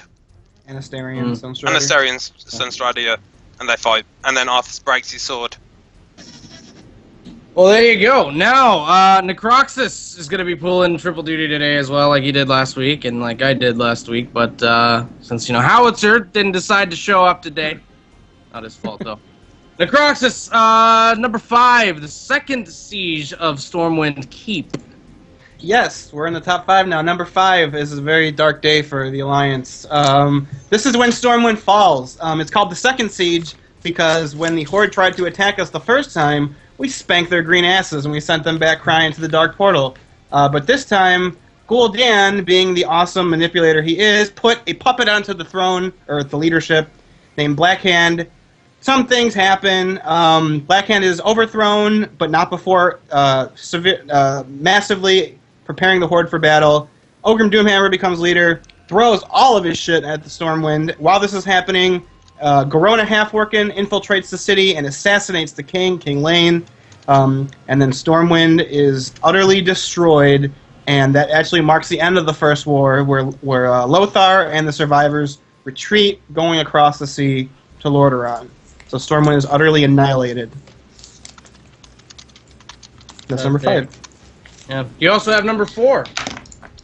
I do have number 4. Number 4, the Battle of Icecrown Glacier. I remember this was in the Frozen Throne expansion, and I liked it because I believe the title of this was the final battle in this expansion. It was something like a Song of Frost and Flame or something like that. And it's basically where all of these forces that have been fighting in the Frozen Throne storyline, Illidan, Lady Vash, Kael'thas, Arthas, they all come together in one final battle before the Icecrown Glacier. Arthas is trying to get there because the Lich King's power is seeping out from where the Lich King thrust Frostmourne from him. Illidan, Kael'thas, and Vash are together trying to destroy it because Kil'jaeden was like, destroy that shit or I'm going to kill you. They all fight. There's this big epic moment. There's a really great battle scene in Arthas Rise of the Lich King during this time where Arthas fights against Kael'thas. Long story short, the battle is beginning to wind down, and right outside the entrance to the Ice Crown Glacier, Illidan fights off against Arthas, and it is in this battle that Arthas wins, and we are told this is the reason why Illidan begins to go fucking crazy, because Illidan is scooped up, half dead, shipped back off to Outland. He believes he's won, but he's going crazy. And Arthas ascends the Ice Crown Glacier, combines himself with Nerzul's spirit, and becomes the Lich King. So that happens in the Battle of Ice Crown Glacier number 4. There we go. And Pride, could you please tell us about number 3, the Culling of Stratholme? Well, absolutely, I will. Number 3 on the list is the Culling of Stratholme. This is a time where Arthas, we kind of get to see the initial seeds of Arthas' corruption coming into play. He, to kind of bring this all into perspective, at the beginning of the Third War, some granary and some grain was becoming infected by a plague, and when people consumed this plague, they died and then were risen as the undead. This was all being done by Kel'Thuzad's Cult of the Damned. And so Arthas, of course, being from Lordaeron, he was like, I have to protect my people, and I have to get to the bottom of this plague. And so he goes out and he tries to find everything, and then he comes upon Stratholme, and he realizes that Stratholme is like this element, has all these packages of grain that have been infected. And he knows that all of many of the citizens of Stratholme have eaten this grain and are infected already. And so his idea to stop the plague is to slaughter everyone in Stratholme. It's that simple. Well, it worked. Did he or did he not stop the spreading of the plague? More or less, yes. It wasn't a, based on technicalities alone, no, it wasn't a bad idea. But if you asked Jaina Proudmoore or Uther the Lightbringer or any, really, of Arthas' men that were with him that day, they would say it wasn't a great idea. But unfortunately for them, Arthas is the son of the king, and therefore his word is God, and the only person who can usurp that word is his father, King Taranis Menethil, but of course we know that Arthas eventually took care of that little problem as well. But so Arthas decides that's the plan, that's what he's sticking to, and that's what he's going to do. Well, Jaina and Uther were going to have none of that, and so they left off to go tell Arthas' father what Arthas was doing. Now, in the meantime, sorry, I didn't know I was boring you, I apologize. In the meantime, I know, Rioris yawn, I'm sorry. Inside joke shouldn't be on the podcast. Anyways, if inside jokes aren't on the podcast, what do we have? Fair enough. So the Tattletales ran off to tell the king. Exactly, and then Arthas called Stratholme. Of course, what was his name? Not Varimathras, is one of his other guys. Not Balnazar either, it's the other. Mal'Ganis. Mal'Ganis, thank you very much. Mal'Ganis was there, and he was trying to quicken the sort of infection, so he was going around killing people so that they could then wake up, become undead to feed his army. Of course, this is all happening in Warcraft 3. It's been a little bit retconned in WoW, but it's more or less the same. And then Arthas meets up with Mal'Ganis, and Mal'Ganis is like, this is not the end, this is just the beginning. Your destiny lies to the frozen lands of the north. Follow me there if you wish to exact your revenge. And after that, Arthas basically finishes off killing everyone in Stratholme, and then he heads off north to Northrend. And that, ladies and gentlemen, is the culling of Stratholme. Janelle, dear, we need you to come in and go ahead and tell everyone about number 2 on the top 10 list of pre-WoW battles. Number 2 is the Battle of Mount Hyjal. This Battle of Mount Hyjal, basically, Medivh talked Thrall and Jaina into uniting their two forces and putting aside their difficulties after they had reached Kalimdor, of course, to go with the Night Elves led by Malfurion and Turan, to the World Tree. There at the World Tree, they held off the demonic forces and Archimond long enough for Malfurion to blow the fuck out of that tree and release the power of the glowing little blue things to kill him and save the world. Yes. Wisps. No, glowing little blue things. Did we lose Holy pride? balls. Can I say something real quick? People are complaining. The culling of Stratham was a battle. Arthas was fighting against Mal'Ganis' forces. For the love of fucking God. There were battles happening in there. Shots fired. Calm down, IRC. Shit. Shots Hey, Necro, you leave my people alone. Well, they should know the story, goddammit. Well, if they knew the story, they wouldn't be watching us tell them the story. So Well, be then don't nice, say Necro. it. We're Jeez. wrong. Yeah. Come on, Echo. I'm not nice. Done.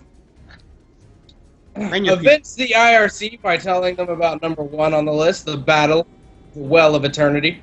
It's okay, I see you'll like this. Wait, before... Well, I hope you'll like this. Which version are we doing? The right version or the Sarah version? The right version. Excellent. Okay, I see you'll like this. Hold on.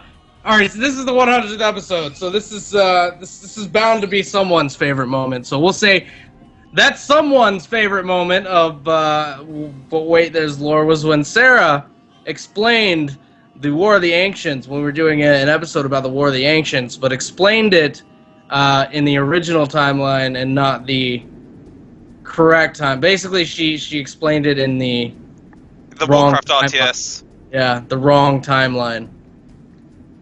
And confused the shit out of everybody. That was a thing. Yeah, it was. Alright, go ahead. Done. Okay, as I said, I see you'll like this because you all, like me, are huge fans of Broxigar, and this was his moment to shine. Basically, what happened is, as I explained on How He Retcons the Lore last week, Crisis and Ronin went back in time. Sorry, they went back in time, as did Broxigar, and then they fought in the War of the Well of Eternity, which was caused by, what's her name, Queen Ashara, wanting to marry Sargeras and opening up a big old portal of demons coming out. As we found out earlier today, Shaohao in Pandora is like, I don't want none of this shit. And they split, they were gone. Yep. And yeah, it cultivated with Broxigar just going man mode and jumping into the Twisted Nether and hitting Sargeras with his axe. Illidan does some cool shit too. Scratching. Barely scratching Sargeras with his axe. Illidan like face heel turns like 50 times over the course of the war. Malfurion becomes the first druid ever. Also, Malfurion betraying the dragon aspects and becoming Deathwing, that happens then as well. That's true. Everything happens, like if you can think of something, it probably happened during the Battle of the Well of Eternity. I don't know, need I go on? I can talk about Broxigar some more. I think we pretty much covered it. Good job. Yeah. That is your top 10 list this week. The top 10 pre-World of Warcraft battles. Going from the top down, the Assault on the Black Temple, Battle for the Sunwell Plateau, Battle of Blackrock Mountain, Siege of Capital City, Fall of Silvermoon City, Second Siege of Stormwind Keep, the Battle of Icecrown Glacier, the Coaling of Stratholme, the Battle of Mount Hyjal, and number 1, the Battle of the Well of Eternity. Yeah. There we go, ladies and gentlemen. We need to go on break. Before we go on break, we will have another episode of Lore Facts, as well as the third and final favorite lore moments video. When we get back from break, guys, we'll be doing some Q&A, so stay tuned, stick around for that. We'll be back right here on youtube.com/thesmokinggamer.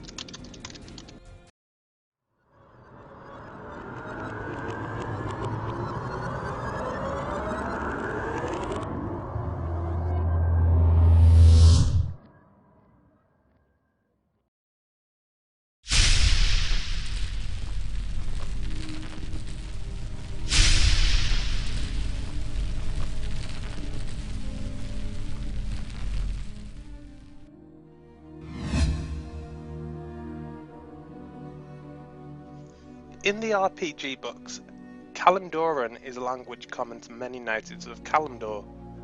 The language is sometimes learned by High Elves and Blood Elves that have moved to Kalimdor.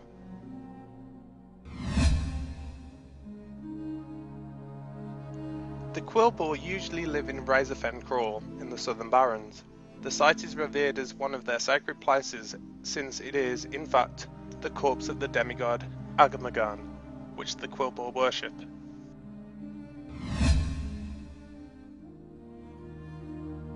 The Harpies were supposedly descendant from the Night Elves who displeased Queen Ashara and were turned into monsters. However, Bran Bransbeard believes that the Harpies descended from the demigod Aviana.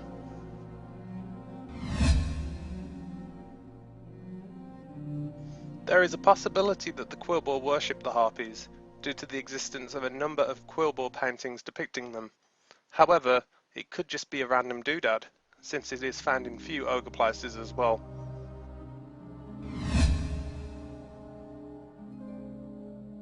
Despite what you might believe, Kodos are not thunder lizards.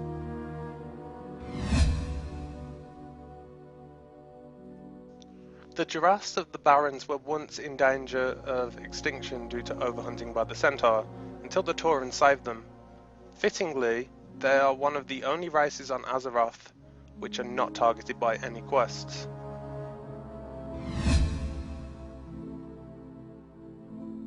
The largest kobold ever known was Nogrin One-Tooth, who resided in Durotar. He was part of the only kobold settlement on Kalimdor, which was destroyed by Rexxar.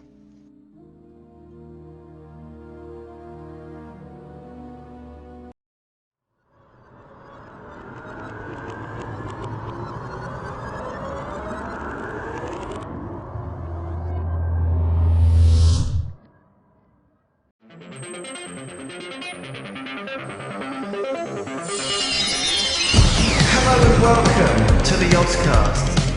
Some people think that the art needs a little bit of polish, but you know what? Mechanics totally make them. Gentlemen, my name is Total Biscuit. Welcome to the content patch. Hey, how's it going? You ready? This is Yes, get back some more StarCraft 2 or Heart of the Swarm. You're watching Day9 TV, where you learn to be a better gamer. Alright everybody, welcome back to For My Guys. Prepare for the end. Everybody, Markiplier here. We just hit 300,000. I'm not so proud. Hello there, everybody. Welcome to another sexual binge.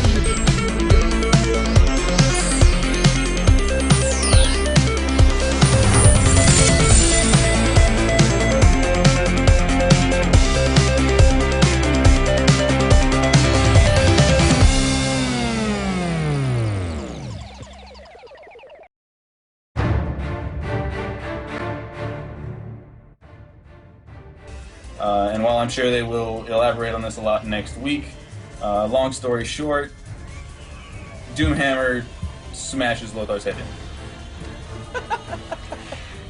To make a long story short, Orgrim Doomhammer damn near decapitated poor Anduin Lothar. Yes, he did. His head was the equivalent to a jumbo-sized pancake.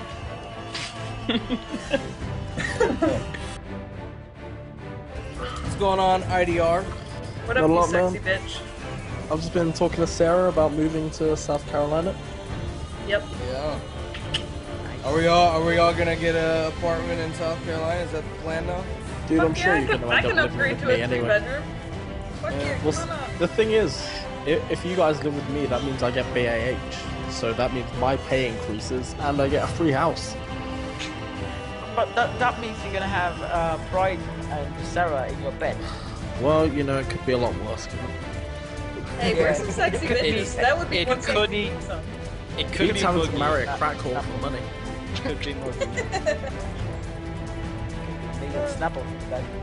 No, I'm awesome in the bed. I don't move at all. I find a position and I stay that way the whole night. Truth be told, here's the deal. Truth be told, originally, me and Snapple were gonna have to share a bed at BlizzCon 2009.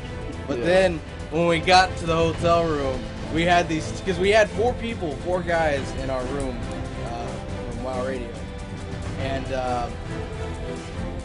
It was myself, Snapple, and Death and Decay and Muggy. Death and Decay and Muggy. And like I took one look at like I love you, James, but I took one look at Muggy and I was like, no fucking way. I was like, this is my bed. This is my bed. Stay the fuck out of it. So basically, me and Snapple broke it. No, I didn't break it. You assholes were jumping on my bed and broke it. I didn't jump on beds. I don't jump. I'm not a. I said something about hey, wake me up, but I don't wake up very easily. So I think it was Muggy. Death and Decay jumped on the bed. Death and Decay jumped on me on the bed, and the bed broke. Really, that's what happened. Just one question. I just have one question before we begin this. Did Snapple, did you consider grabbing some money from his pockets? It's like he was sound asleep, so you could just yoink $100. American. He's poor. I'm richer than him. Why would I grab money from him? Oh yeah, I forgot about that. I'm very good. Oh, the last day, man. The last day, I was alone in the room, and I just ordered a giant pizza and some chicken wings, and I ate it all. And then I went back to Norway, and it was burning when I peed for a week because of that. And oh my god, there's so much crap in American food. That was one of the most memorable things of BlizzCon 2009 was the fact that I got pied in the face by Total Biscuit's wife. Punched? It's like a literal punch. Not punched, pied. Pied. You know, they had pie. a pie. Basically what it was a tin. It was like a tin deal, and it had whipped cream in it, and she took it and put it in my face. That sounds delicious. It actually tasted pretty good. So you're telling me Total Biscuit's wife's pie tastes delicious?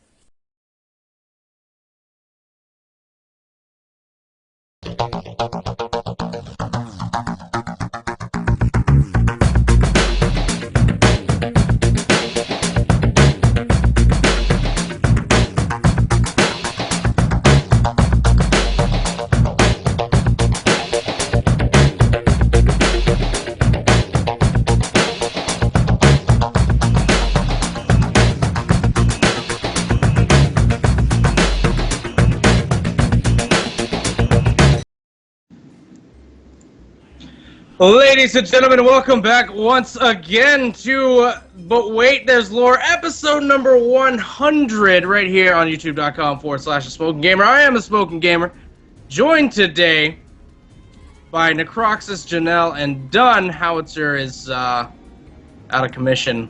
His laptop, rather, is out of commission, but he will be back shortly. We'll be back soon. And of course, myself and Howitzer will be headed to BlizzCon 2013.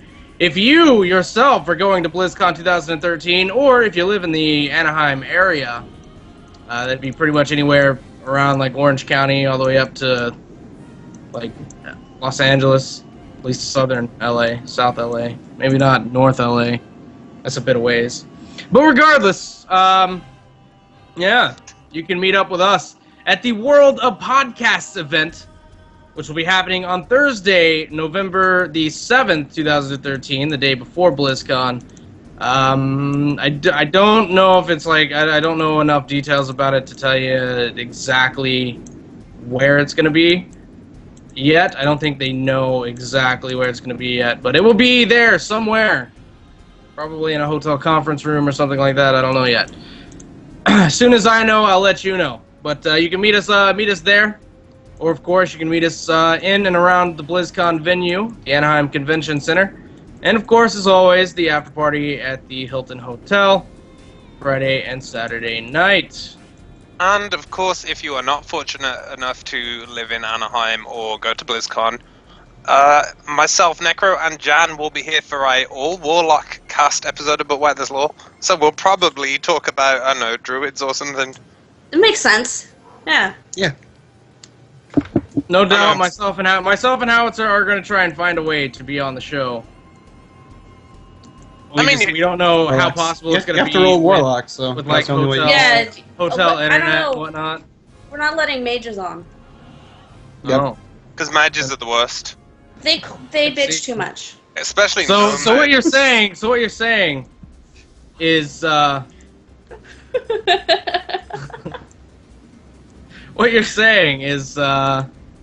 don't want the fans to get updates about BlizzCon. They'll get all the updates. Yeah, we'll all be watching the stream. All the fans are gonna like buy into the $25 stream and get like the in-game pet and the StarCraft 2 decals and Diablo banners. So we'll know. Listen, real fans spend $175 on a ticket, $300 on a flight, and $500 on a hotel room. All right. People ask me, why are you doing this one sub challenge, Pride? Well, because I just dropped $300 on a flight and $500 on a hotel room. And also, I need to get my equipment to BlizzCon so that I can film shit at BlizzCon, and I can film, if we get to that point, the Ambrioris and me need to be paid. That's secondary goal. Anywho, let's get into some Q&A. We have decided that we are not leaving until every question is answered and every fan satisfied on this 100th episode of But Wait, There's Lore. Done. Bring us in with the IRC questions. Okay, just so I know, so we don't get confused, am I doing all the IRC questions or all the IRC questions? No, am I doing them consecutively or me and Jan like going one YouTube, Just one IRC do it to mix till it I up? say stop. Okay, till you say stop. That's okay. what she said. Yes. That is often what she says.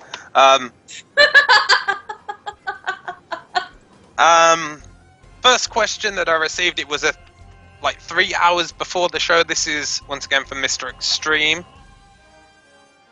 Mr. Extreme with no vowels. Hey Dunn, thought I'd get my question in a bit early for Q&A. First of all, congratulations on 100 episodes. It's been great listening to you guys every week, and I'm looking forward to the next 100. My question is, if you could replace one faction leader, who would it be, why, and who would you put in their place? Also, you can't say Garrosh. Wait, what's the question? Which faction leader would you replace, and why would you replace them, and who would you replace them with? And we are not allowed to say Garrosh, because it's a cop-out. I would replace Gallywix. Why would you replace... It says any faction leader. I would replace Would you replace Gallywix. Gallywix doesn't do a goddamn thing. Like, ever. Only if you pick Sassy Hard Wrench to be the leader instead. She Yes. has to be in that one. Which one's that? Okay, good. That's the chick who, she's like your assistant, but then throughout the questing, Oh no, if she you're becomes like replacing 10 leader. Gallywix, you need to replace Gallywix with... In Orgrimmar, up in the slums, there's a goblin Osmita? NPC. Is that the one who's tagged as her tallness? Yes. Yeah, that is a fan-generated character who references Invader Zim. So why not her? What another bias, because, the Alliance have been suggesting things, but, the Horde, they don't like their one Goblin faction leader. Blizzard puts their alternate suggestion in the game. Hey as a man, the character. alternate suggestion is a Warlock. It'd be nice to have a current non-evil Warlock lore character. That'd be cool. That would be cool. I'm going to agree with Pride, apart from the nonsense about your assistants. That bit's just wrong. Fair enough. I'd definitely pick Varian. Yep. Down with Varian. Down with that man. Yeah, I'd pick Varian as well. Who are you putting in his place, Jen? Anduin or Sky Admiral Rogers. Yep. My vote is for Sky Admiral Rogers to be the High Queen of the Alliance. Oh! Fuck you, Dunn. I can come on whatever show I want. I do have a Warlock. If you remember, Pride joins the Horde. What was I, Dunn? Level cap Warlocks only. Yeah. Give me a day and a half. Give me a day and a half. What's up? Okay. Well, when you get that done, we'll talk. Well, in that case, I have a priest, Lolita. She had That's her throat cut out and had her vocal cords replaced by with a man's. Indeed. So it went. Guys, great storyline, great RP. It was so. It was fantastic, RP. There's a machinima and everything. Yeah. It even had a fucking movie.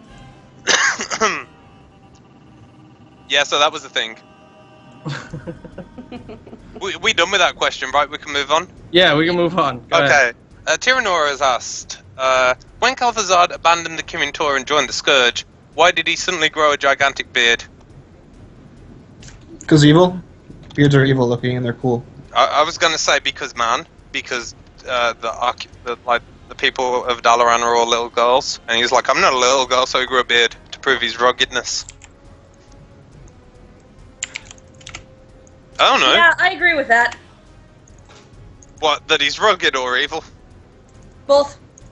Evilly He could rugged? be more than one thing. Evilly rugged or ruggedly evil? Oh, good question. Ruggedly evil. I like that ruggedly evil. Guys, I know we're going to answer all the questions, but it's harder to do that if you keep adding questions. We're just going right to next. We're going right to next week. We're just going to keep going until the next show. Yeah. For all your questions. Let's do it. I gotta be up all night anyway. Okay. ShadowBob95. Hey, Dern, I have a question. Was the Wandering Isle before or after the Sundering? It was after. Was the what? The Wandering Island, which, as we all know, is a big turtle. Yep. It set off after. Holy shit, I'm trying to delete the old questions that I've answered, and I keep getting new questions, and it bumps me to the end of my list of questions. Holy shit. Okay.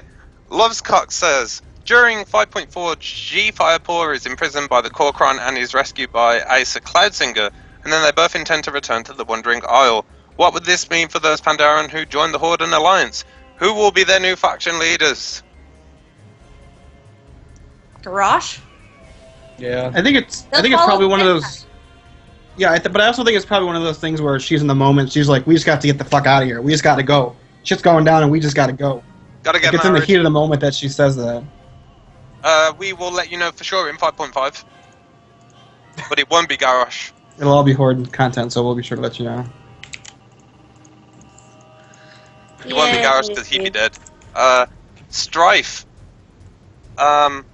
What in-game weapon would be your signature weapon? If you can't think of its specific name, you can describe it as best you can. Sorry, Dumb, but no weapon another character has right now, so no Garrosh weapon for you. Oh. That's fine. That's fine, because I would take Broxagar's axe, which I believe is in that. Didn't it get lost in the dream? So no character has it at the moment. No. His niece has it. His niece has it. You can't have it. Ah! Sorry. That bitch. Oh no, she's a Safang, so she's pretty cool. I don't know. Fucking. I know I play a warlock, but in my heart of hearts, I really wish I was a rogue. And I keep trying to level rogues, and I always like, oh fuck this. But I would take Perdition Blades 2. Nice.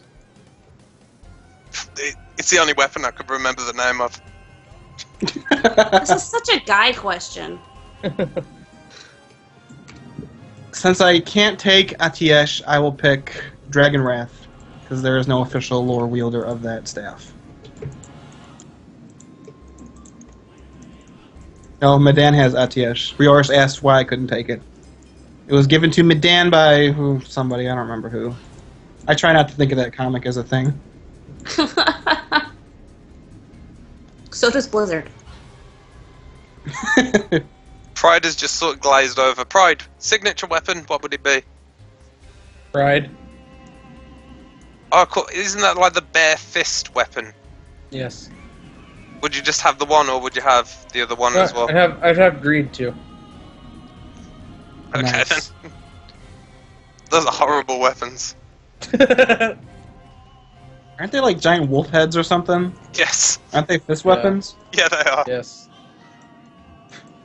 Nice. Jan, what's your favorite weapon? What do you want a weapon for? I don't know. What do you want a weapon for? What would your weapon be? I don't know. It's just a guy question. Like, how is this a guy question? I don't care. It's just the thing you kill stuff with. Pick something that works and go kill something with it. So big stick. Big stick! Yes! Done wins. Big does. stick. That's my weapon. Excellent stuff. Okay. Holy shit. Okay, we got the first fan favorite moment from Dunfan 2 was 3.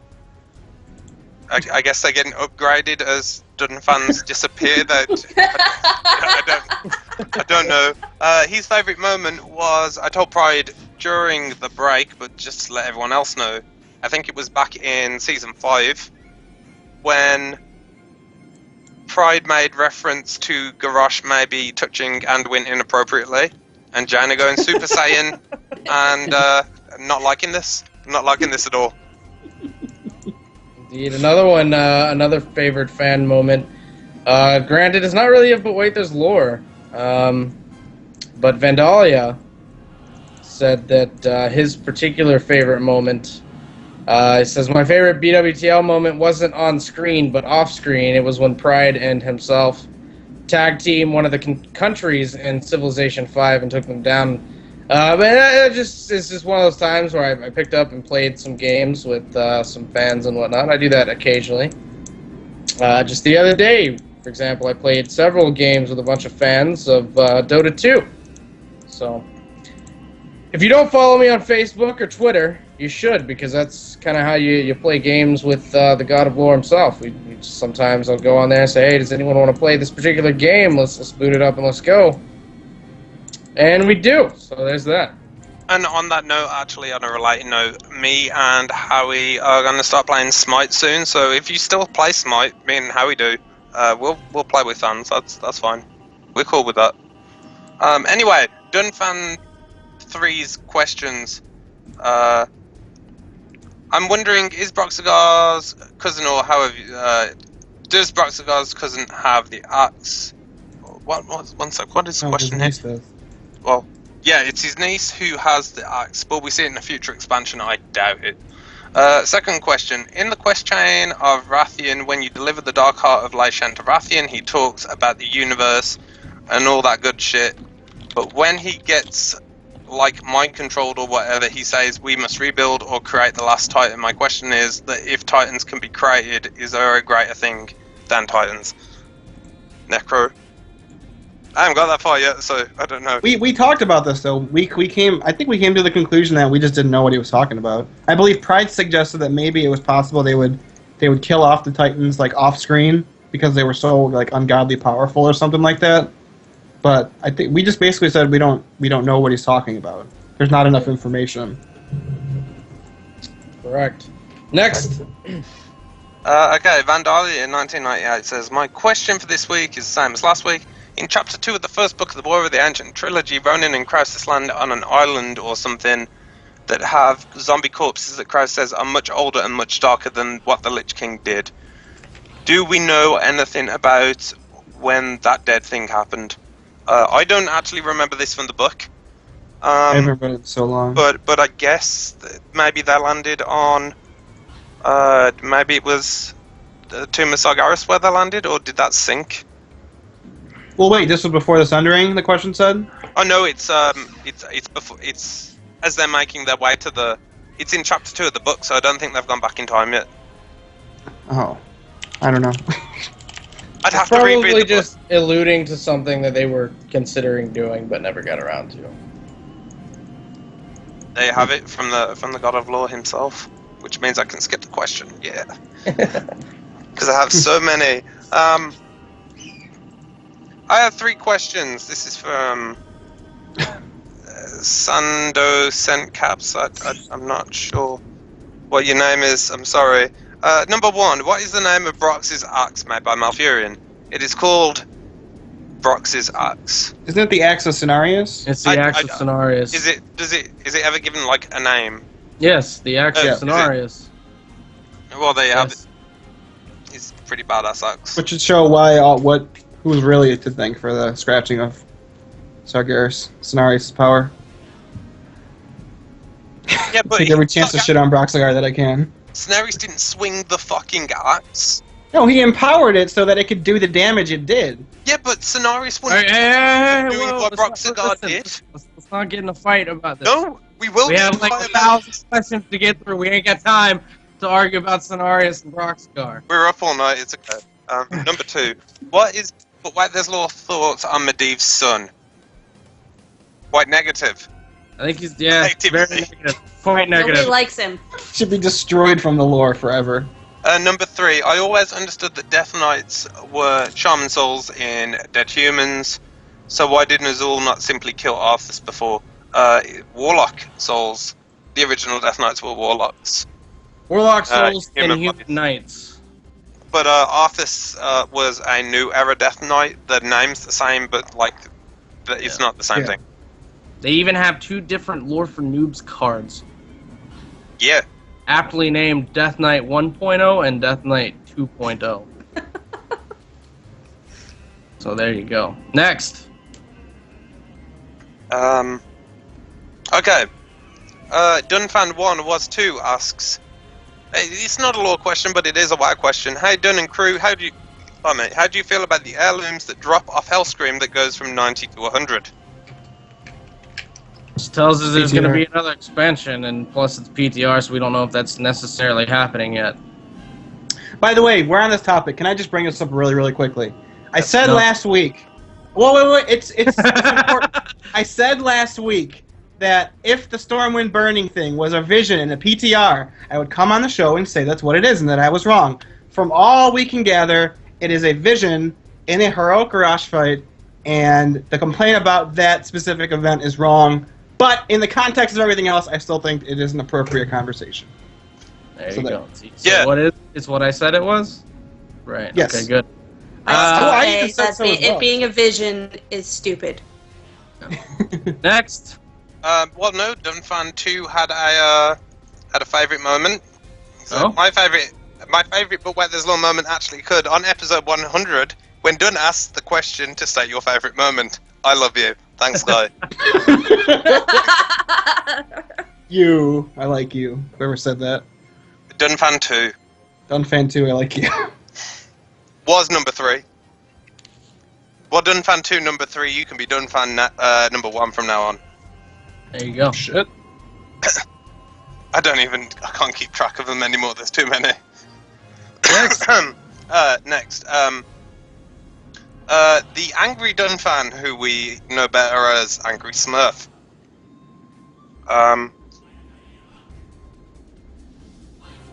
Is it not Angry Smurf? It's not Angry Smurf. Is it Angry Murloc?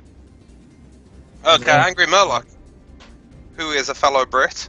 So I think some of our fans need to have more take a chill pill or smoke some pot or something. Stop being so damn angry. Oh, I'm angry. I'm angry all the time. Someone said earlier, Dun, you look like you want to murder someone on the stream. And that's because I often do. Most of the time it's Riorus, so... Anyway, I think that there will be 2 possible Warchief King Horde Alliance leaders, pairs of Vol'jin and Anduin, peace, or Lorthamar and Sky Admiral, which Vol'jin and Anduin represent peace, and Lorthamar and Sky Admiral represent war. Which do you think would be most likely to become rulers? The ones that represent the peace pair war? Or the war pair? War? Yeah. I'm all for that because I like Lorthamar, Necro likes Sky Admiral Rogers. I do, but she has legitimately 0 claims to the throne, so she will never be a leader in that capacity. Retcon. Although she should be. Angry Dunfan also has a favourite moment. His favourite moment also from Season 6, Necro doing the entire top 10 list. I was going so well until I skipped that one, and then everything just fell apart. That's alright. We still believe in you, Necro. Next! Okay, is this a question? It probably is. Okay, yes it is. Okay, first of all, Knight of Dun, who this is Drakkar. Oh my god. I love you guys, I really do, but you don't need to signify that you are Dunfan 7 or a Knight of Dun or something. If you're in the IRC, I'm going to assume you're one of my fans because this is my domain. He says, I've been listening to Doom from the start, and you can be my information broker anytime, Dun. Thank you for listening to Doom from the start. Is that a question? No, if you don't like if you don't want to have to be a Dun fan, you could join me on the YouTube chat. We have fun too. Not as much fun, let's be honest. That's true, but that's YouTube's fault. Drakkar doesn't have a question, but he has a favourite moment. It's every time I speak, except when I'm praising Arthas. So I will endeavour to do that less. Oh, someone hates Arthas. Our hats. Shit! I'm like, I can see the light at the end of the tunnel now. Next. Laudemir says, first of all, say to Pride, my favourite moment was that bunk shit. Does that mean anything to you? Yes, it does. Yes, it does. Well, do you want to explain what that means? Because that doesn't mean a thing to me. There was a guy who, this was during the first FanFest 2011, during season 3, episode 11, I think it was. Basically, it was the first time we had accepted calls, like call-ins to the show. And we had this one particular guy who came in, and he basically talked in Ebonics. What? Nice. He was like a WoW lore nerd, right? But he was also like thuggish, so he spoke very thuggish, and so he was like he asked some kind of question about, said something about Arthas killing Illidan, and that was some whack bunk shit, yo. And it was yeah. So he kind of for a couple of weeks there, he became a staple on the show, and we started answering questions and asking questions in Ebonics and gangster talk. Yes. And everything became bunk after that. That guy was Dedo Mazuao, I believe is how you pronounce his name. We just called him Dedo. So there's that, yeah. That was fun. That was funny. Me and him got into a thug fight over the internets. It was great. Okay, also 2 questions from Laudemir. What is the soundtrack for the favourite moments things, Brad? That is, let me see. Take a look here. That is something, it's called World of Warcraft, The Shaping of the World Remix. And it was remixed by Plasma 3 Music. You can find it on YouTube. Let me see if I can get a link here. The Shaping of the World Warcraft remix. Maybe that will bring it up. Yep, there it is right there. I will link this into the IRC for all of your viewing and listening pleasure. Okay, and he's like, lore question: do we see Kilrix the Unraveler as a threat in the future? Is that the neutral Nerubian in Rat? Yes, he is. No. I for one do not. The Nerubians have been fucked over so many times. They have like no actual power base anywhere. Yeah, I mean, the Lich King stole their internet, so. That can be a bit tricky, can it? Okay, Bredman says, my favourite moment was when Pride stopped mid-sentence to tell me this wasn't a family show. I vaguely remember that happening. Wait, what was it? Do you remember, I assume someone in the IRC or chat, because I think we were on Nordressel Radio at the time, was talking about you swearing and you stopped mid-sentence to tell them that this was not a family show. Oh. That's happened a couple of times throughout the history of the show. Anytime someone like mentions that I swear too much, or that this show, like for a lore show, we say some profane things. I have always said that this show is not a family-oriented show. Which leads me to Rioris's favourite moment when we were talking about you chugging bears. Do you remember that? I do remember Pride chugs bears. I don't remember the context of it. I think it was the Tactical Failures drinking game.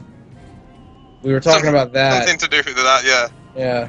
Anyway. Someone said something about chugging beers, and someone misspoke and said bears instead of beers.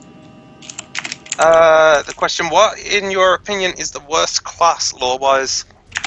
Warriors. But I think their lore makes sense. Like, it's very limited, but it just makes a lot of sense. There are people who pick up weapons and they hit people with them. Yeah, but they don't really have, like, But because it's such a generic class, I feel that the lore can go in so many different directions. I don't think it's as specific as many of the other classes. That's what I like about it. It's just a regular guy who picks up a weapon and says, "Fuck you, evil creature thingy trying to kill my pumpkins." I don't know.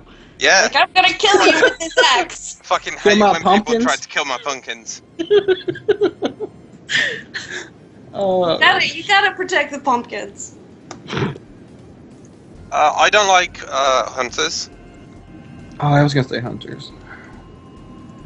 Yeah, you don't like them, or you don't like their lore? Well, I don't like them. What lore? Hunters. So are we good? Can we move on? Yeah. I pick warlocks, and then we can move on. What? Wait, hold on. What? Wait, what? Warlocks more lore? Oh. Oh god, before we get onto this discussion, Dolk's favorite moment, Dolk 1's favorite moment has to have been when Rioris got into the call during a FanFest episode and just like started to rant at Pride. Rioris likes that one too. Okay, you know what? Do some YouTube questions. My eyes are sore from the reading of all the questions. And I'm not done yet either. And I need to check for the bat signal, the done signal. I'm not finished with my task yet, and I need to recharge. Echo, you're not allowed to do that. Yeah, only I may do that. Stop. Okay, go Jen. The Dawn Chaser asked, well, sort of, what are our least favorite characters? Dan. My least favorite character is Varian. My least favorite character is Thrall. Sir, I think you will find he prefers that Goel. He prefers Goel. Don't know how. My least favorite character is Thrall. If I may cut in with mine, I fucking may hate not. Anduin. You may not. I just did. YouTube, disregard that comment. It doesn't count. Fuck Anduin. From the record. Strike that from the record, yes. I hate Shen Stormside's sister. Niece, whatever. Lily? Lily, yeah, fuck that bitch, I hate her. Alright, let's get another YouTube question. What's going on? Oh, right, that's me. Sorry. Alright, so, next YouTube question is from Vandalia. It's for Pride. Did you go to the original radio show to do the show, or did they come to you? Wow, like, WoW I Radio? assume he means on WoW Radio, yeah. Yes. It was equal, I suppose. Basically, you told the story last night where they had an advertisement? yeah, they had like an ad, and they said that we are looking for people to do a lore show. And so I got some people, and we did a lore show. There were some other people that also did a lore show, but it was not as good as ours, and so we got picked up and they did not. And then one of those people eventually became Snapple Monkey. So basically, Snapple Monkey also had a lore show that he proposed to WoW Radio, but they did not choose his show, they chose mine. And then you claim Snapple Monkey as your own. Yeah, and then I said I felt bad, and so I told Snapple that he could come to my show, and he did. Nice. All right, Zagnut Jones asked, which dwarf would you take with you to a bar? Moria. An iron dwarf. Fuck yeah, Moira. I like Moira. No, because the way I see it, if you go to a bar, there's going to be a bar fight, okay? So you take an iron dwarf from Ulduar, because he will have your back, and he's made of iron.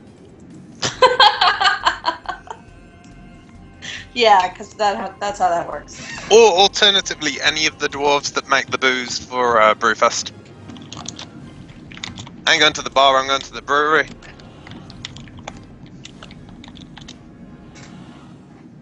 In the meantime, we were supposed to talk about something on this episode. I just remembered.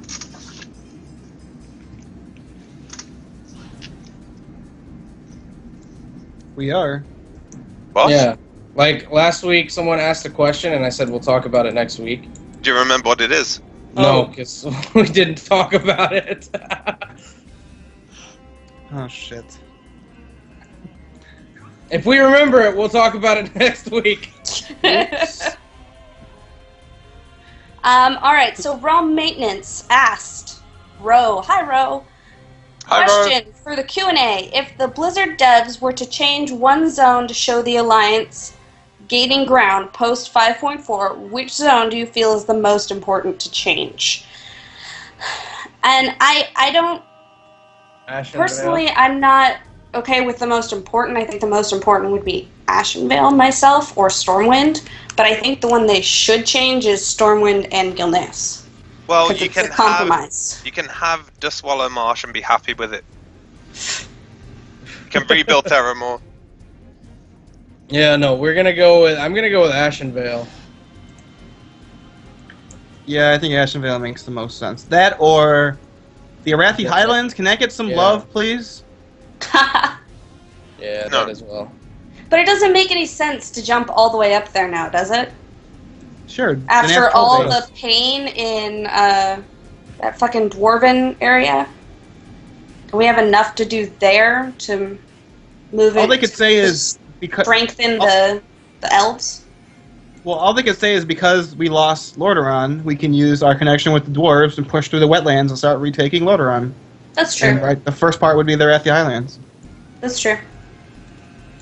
Indeed. I've just noticed people Bring back who the I've nation asked, of Stromgarde. I've asked people's questions in the IRC, and now they're leaping to YouTube to ask more questions. Stop. Stop.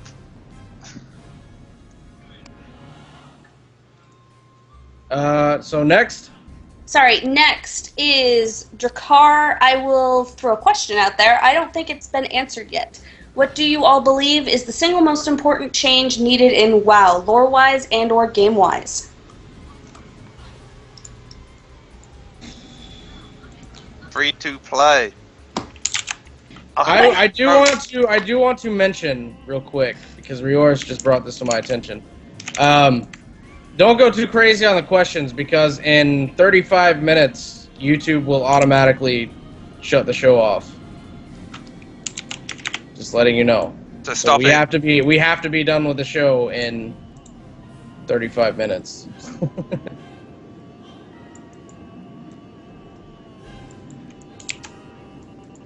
Right. God, I wish he had his microphone open then.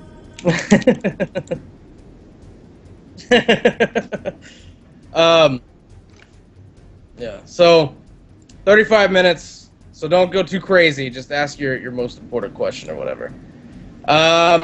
So next YouTube question, or did we answer that last question? Nope, we're not done. Whitaker Knox, who is your guys' least favorite faction leader?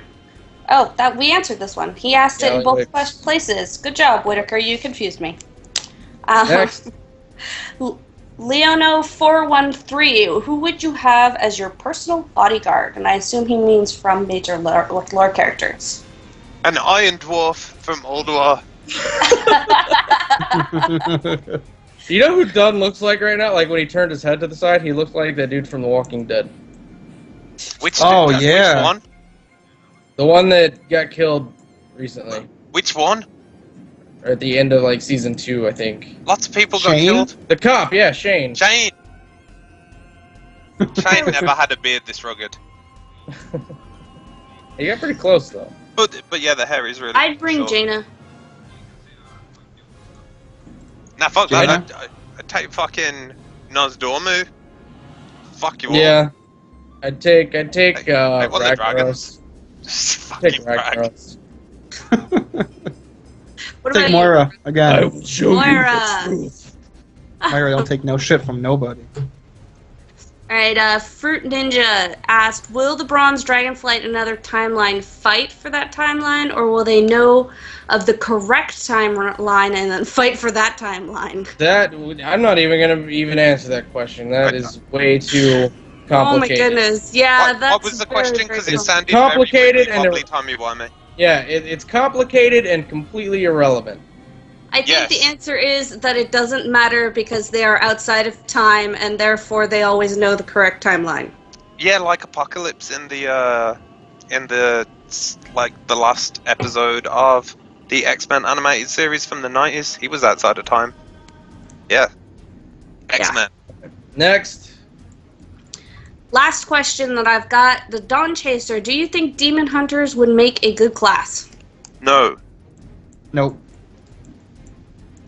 I mean, lore-wise, yes, but mechanically, all their cool shit is already divvied up between other classes.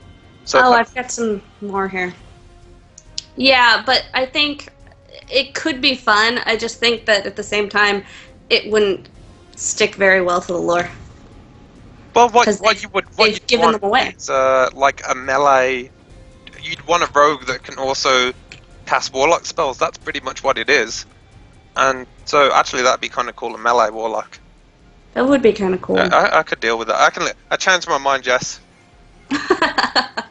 Necro? What was the question? Just say yes. Just say yes. Okay. Yes.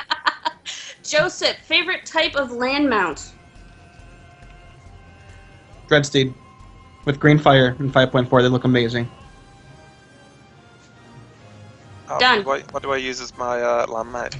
I usually just use my Grand Wyvern that I got from the 5.2 questline, so I only had to put one mount on my bars, but I like my Mechanahog. I'm very fond of the Mechanahog myself. Is the question our favorite mount? Ground mount. Ground mount? Mm. Oh, actually, no, I take that back. I've got that mount that I can't remember how I got it, but I bought something. Or I subscribe to something, and you turn into, like, the Panthers with wings, so people can ride you. I like that shit. That's what You're done. So what do you think, Pride? Mine would be my Paladin Charger. Nice. Oh shit, Bjorus just said Ravenlord, and I've got the fire model Ravenlord from Firelands as well. I like that too. There you go. Next. Shit. Patrick Smith, which non-playable race do you dislike the most? Trogs. Oh, Brummels. Infected gnomes. Fuck. No, fuck that. I swear to God. Alright, so fuck Murlocs, fuck Naga. The one, like, non-playable race that we have to fight a lot against in Mists of Pandaria that I fucking hate the most are those little rabbit fuckers. Oh, the verming. Oh, those things pissed me off so much. Oh, God. It's like, the biggest reason I don't want to level anything ever again is because I know eventually I will have to fucking fight those goddamn rabbit things. Alright. Fuck Rummels. I hate undead with a passion. I cannot stand anything that has to do with undead lore after Wrath. I hate having to fight them. That's a playable race, though, so you fail. No, the Forsaken are playable. Abominations and shit, yeah. Alright, Angry Murloc LP. Why does everyone hate Murlocs but me? I don't hate Murlocs. I've got a... One sec. Where is it? Here it is. I have this Murloc statuette that lives on my desk, and he's very dusty at the moment. Pride and I voted for Murlocs as one of the ways that Azeroth will end. Yes, you did. That's right. We like Murlocs, yeah. He got vetoed. I don't mind him. No, I like Murlocs. I've been seen rocking my ridiculous green, happy, like, chibi Murloc shirt in, like, public. I don't give a fuck. It's my Facebook display picture. Quick question, Zagnut Jones. Do you think Sargeras will be in the next expansion? No. No. Quas RPG, do you guys think that Blizzard will do something with a Magni Bronzebeard, or will he remain a crystal statue forever? No. It remains to be seen. I think he'll be I a hope statue. they'll do something with him. They won't. I'm sure they'll bring him back eventually. I don't think they will. I don't want him to because I like the councils. I like the idea of the Council of Three Hammers more than yeah, Magni definitely. season. Maybe he'll keep it going when he gets back. Maybe he'll see that it's a wise decision. As long as Moira's still a leader, then I'm good. Whatever. I like Moira. Next. Simon Johansson, who do you think will be the next expansion villain? Ajara. Or the old god behind her. Illidan. I want it to be Azshara. Kill Jaden. Ashara sounds good though. I'm gonna go with that's how Ashara. they're gonna bring back Illidan. You see, Black Temple was only a setback. Didn't Howie and I explain this lore? Like at the end of an Ajara expansion, she could bring the Legion to Azeroth. That was an alternate way besides Rathian. That's what's happening. She really has to have Sargeras' baby. She really wants to be her husband. Or what? Her what? Whatever. Fuck his wife. Rathian could be a guy. Rathian is a guy. He could be a guy. Well, he is a guy. So. It could be. I think he means it could be a villain. Well, No, like I really is hope what I was not. gonna. I could see him doing it. They did it with Garrosh. Just saying. Garrosh was never interesting, in my I opinion. love Garrosh. I'm sorry. Alright, next. Last YouTube question. Alexander Ravendal, in Tides of War, Crassus leaves behind a letter to Ronan explaining future events, etc. If he went into the future, why did he not find any other way than sacrificing himself at Wormrest Temple? I think it was there wasn't enough time. He was scrying. He didn't go into the future. Like something people don't understand is, except for like the Bronze Dragonflight, looking into the future is very vague. Like they don't understand what's going to happen. Like exactly. The Bronze Dragonflight are the only ones who are like, yep, XYZ 1, 2, 3, all those are going to happen in this order. But the Bronze Dragonflight can't tell you about it, so.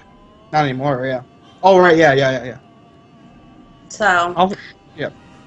All right, there you go, Alexander, and we're good. All right. So can we wrap up the IRC questions within the next 15 minutes? Yeah, I certainly hope so. I Let's kept track of like what was the last question when I said, okay, I can see the end of the light at the end of the tunnel. So everyone who has sent more questions, I'm sorry. I'm not sorry. All right. Well, let's do this. Let's get these done so we can go home. Doc 1. Okay. Doc 1, just throwing this out here, it has been an outright pleasure to have been tuning in to every episode ever for the last 4 years. Yeah, Doc 1. Doc 1's been here since the beginning.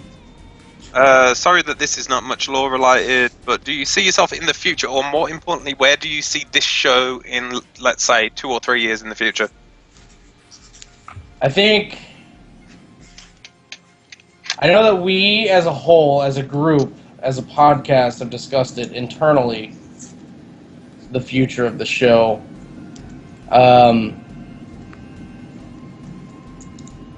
In the short term, it'll stay the same. In the long term, eventually, I feel we will probably expand into StarCraft and Diablo at some point, just to have a little bit more content for the show. But that is not anytime soon. We're talking about well into the future. For now, there's still enough WoW content that we can continue with just WoW. There's also the possibility that Bwaytha's Lore will stop or will cease to exist, in a sense. In this sense, but then be perhaps rolled into another podcast about the just overall the games that we cover, and then like Bwaytha's Lore will be sort of like a segment, like a segment of another podcast. But like I said, that's not anytime necessarily soon because we still have more WoW expansions to go, and there's still a lot of information coming out. And I just lost my nickel. You lost your nipple? I lost my nickel. Your nickel? Oh, wait, no. you will never make your mortgage payment. I lost the penny. There's the nickel. There's Rioris' payment for the show right there. It's got a picture of the White House right there, and if you flip it over, it's got a little picture of one. I think what is that? James Madison. Is that James Madison? Nickel? I think so. Yeah. Yeah, And James that's Madison. the last time he'll ever see his money. Yeah. Here, Rioris. You see? Here's your payment.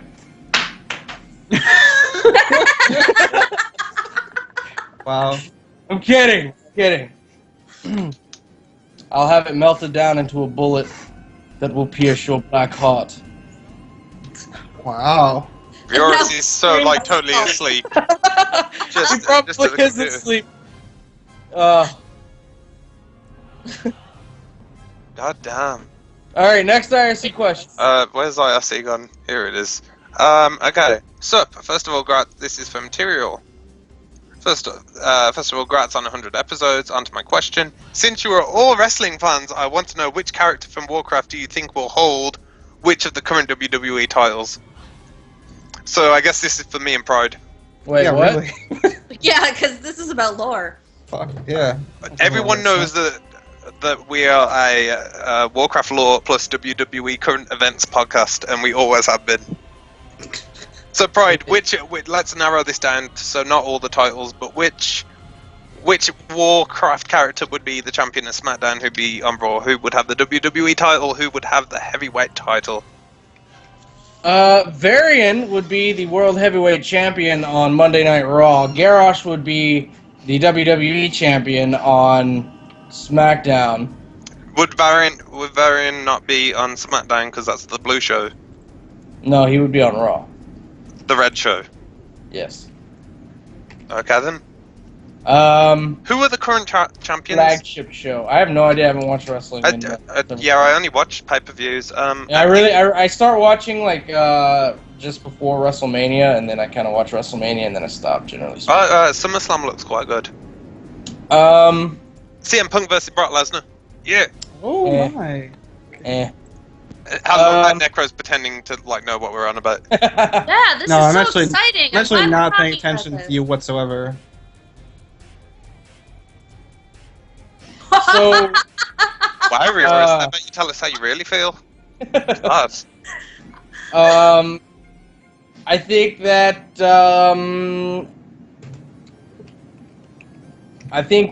Malfurion would be the Intercontinental Champion, and I think that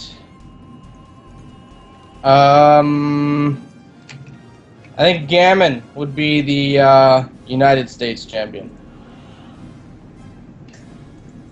Cho'Gall would be the tag team champions, the unified tag team champions.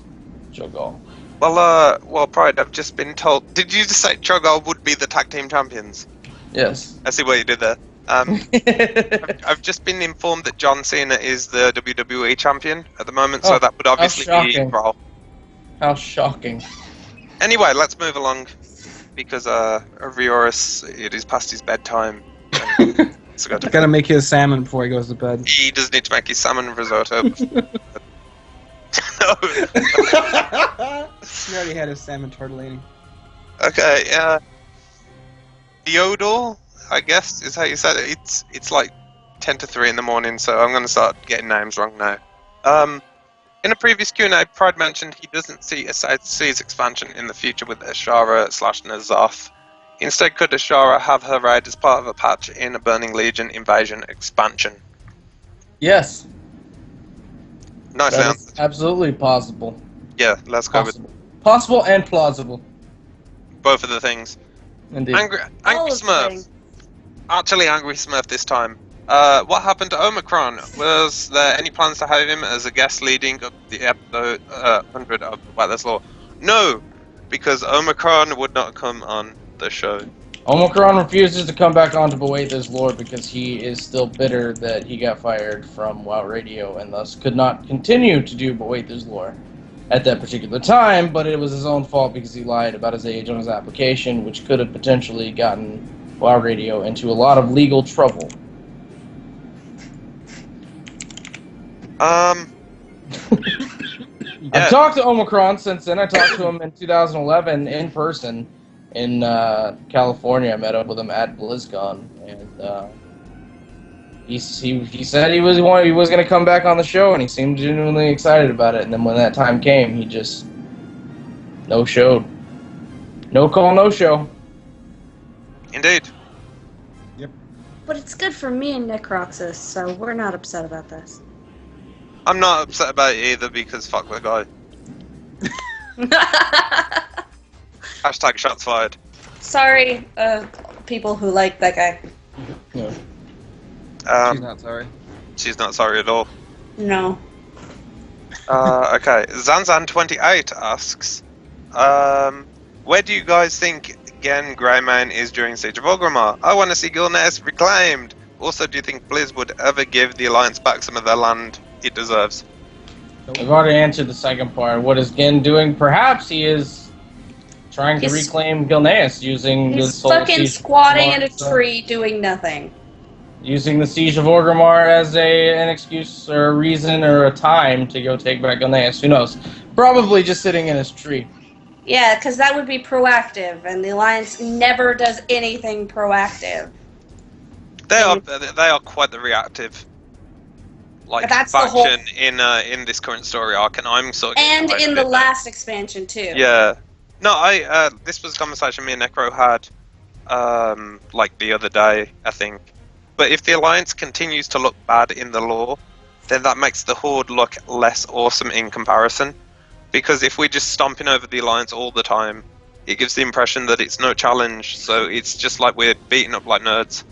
It's not when you get like a bunch of auto win tools like the Plague and the Valkyr. Well, you know what, getting a mana bomb just randomly. Well, maybe if you were less moral, then you'd have all those cool things. We have Skyrim Rogers, we don't have shit. Slavery and the racism and all that shit. Let's go with that. The Horde are all like, yeah, let's stick together and be the underdogs and overcome adversity. And then the Alliance are all, let's just make slaves of those fucking green things.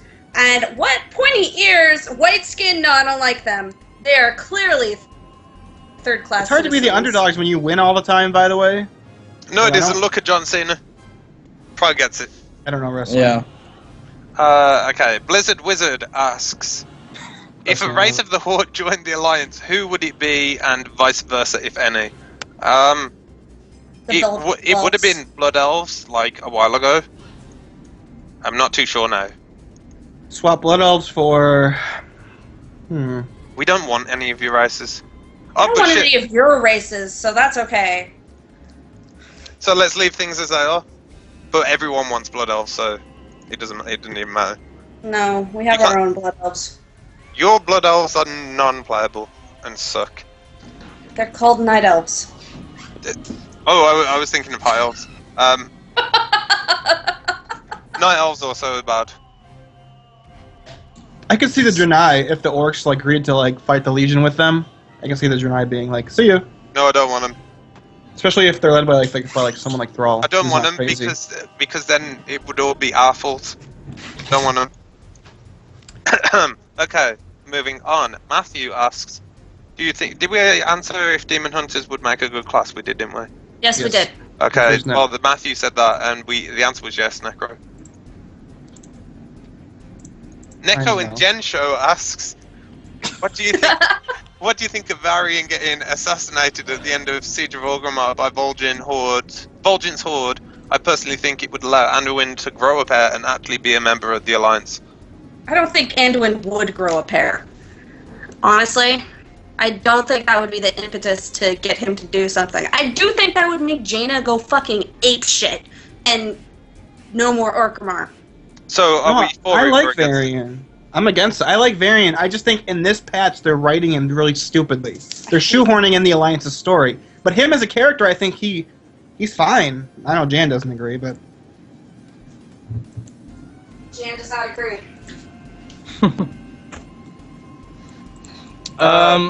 Next question. Next question. Gabrike says, if you could choose one in-game building to be your player's house, what would it be? Did we answer this before? Dalaran. Well, not today, but that's not a building. What's the question? What is the question? One in-game building to be your player's house. Where would it be? The Purple Tower. Stormwind Keep. With this question, I'm torn between saying the Nexus and... No, fuck it, the Nexus. Didn't I say Nexus last time? We did ask this question. I said thought Nexus. And then you guys were like, there's no gravity in Nexus. Yeah, and Pride was like, oh, I'd have that place with the gnome, and he makes the explosion. Yeah. Banter asking what we thought of Burdens of Shaohao. We generally liked it. You should go watch it. Yes. But wait, there's a lot of fan. 164. Will Brand's Dragonfly in another time? Oh no, this was on YouTube as well. Guys, stop asking the same questions on both things. In that case, this is the last question. Awesome. Like, other people have asked questions, but this was the last question when I said this is the last question. So you don't get to ask two. Come back next week. Come back next week. Indeed. Dumbfan 2 was free. I guess he squeezed in before I said something about the light at the end of the tunnel. I've got a new favourite moment, that when there was a law in a minute and Dunn would have won, but he didn't, and then Pride talked about the other guy had like everything, and Dunn said, Pride, you know what, we'll have none of those things, gnome law. What? I vaguely remember we were arguing about something, and then you were talking about something, and then I said, Pride, you know what, I'll have none of those things, gnome law, and then you kicked me from the Skype call like 3 times. You don't remember? I remember you were actually very angry that I kicked you out of the Skype call. I was? I forget why, but I was. And then a high note.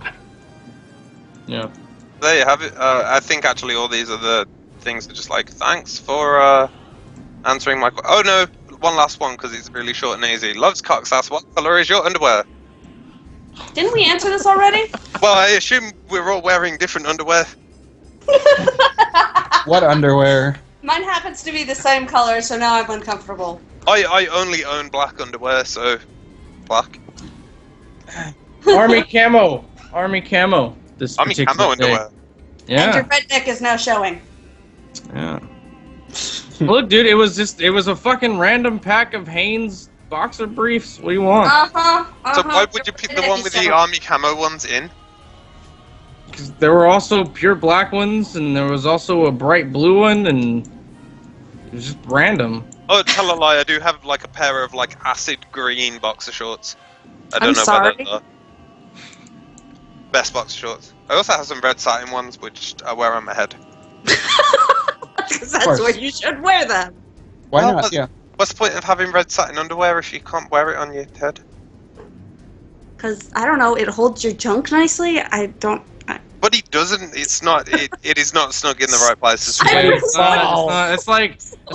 why I stopped wearing boxers, man. It's just like your shit just fucking bounced around everywhere. And you get sweaty balls. Yeah. I know Jan doesn't like that, so I'm just gonna keep saying it now. Briefs. With the boxer briefs, you know, it holds everything where it needs to be. So. Indeed. Though sometimes I enjoy the freedom, but I feel this is straying down paths that best not traveled. Stinky sweaty balls. We're okay. Yeah. All right, so that was the last IRC question, right? Yeah, I think so. All right, awesome. So now all we have to do is get through these 47 email questions that we got.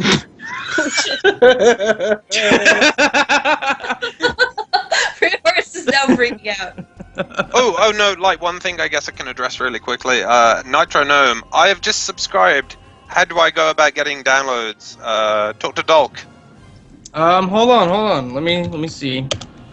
Oh yeah, can you let us know? And the people know. When you subscribe, it doesn't happen automatically. For security purposes, like I'm sure you guys don't want to, like have your information in your credit card information in a database. So we don't do that. We don't keep your credit card information in a database or anything like that. But if you would like that, let me know. Granted, someone did, like, according to Jen, like, put their fucking credit card, like a picture of their credit card on Twitter. Because that's what smart people do. Yeah, which was not a very, don't do that. That was not a very bright idea. Not good. Don't do that. Don't send us pictures of your credit card so that we can do your subscription for you. Unless you really want to. Unless you're getting like 100 subscriptions, at which point, sure, why not? Matter of fact, just send me the credit card. But anyways, it takes up to 24 hours basically, because what we have to do is we have to log on to this little program, and then it tells us that this person with this email address and this forum username has a subscription, and then there's a bunch of different options and stuff like that. And then what we have to do is go to the forum and then change your permissions on the forum to be able to access the download section. So it can take up to 24 hours depending on when the last time we looked at the bit was. However, I assume you're gonna look after like we're finished. So I see right now that I've got to do Joseph, Luke, Kane, and Samantha all bought subscriptions within the last couple of minutes. Female listeners, what? Thank you.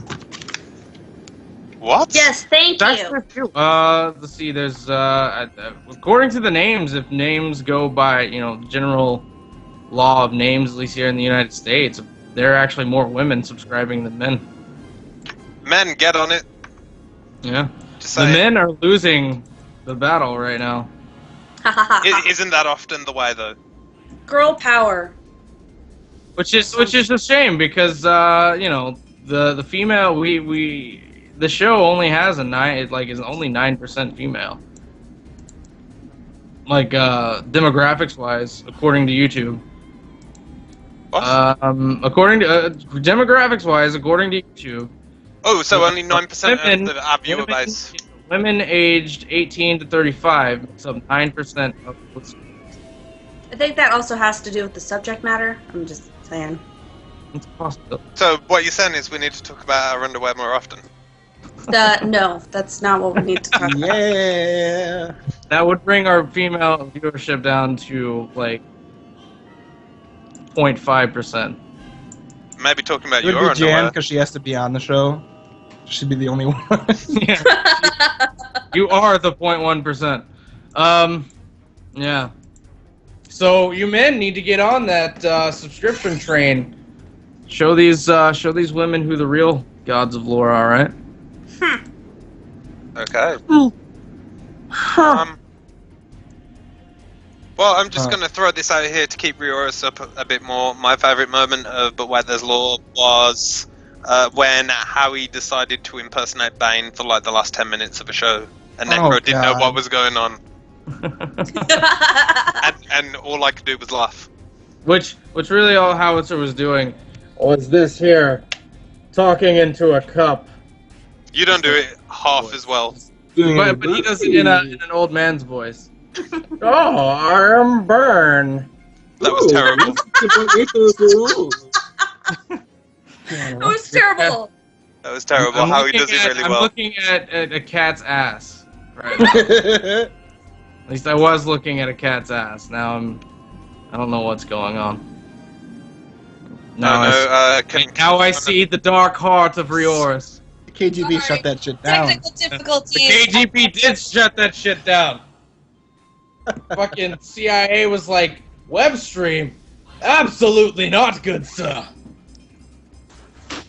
So anyways. Well, that's our show. It's 9:05 at night here in the United States of America.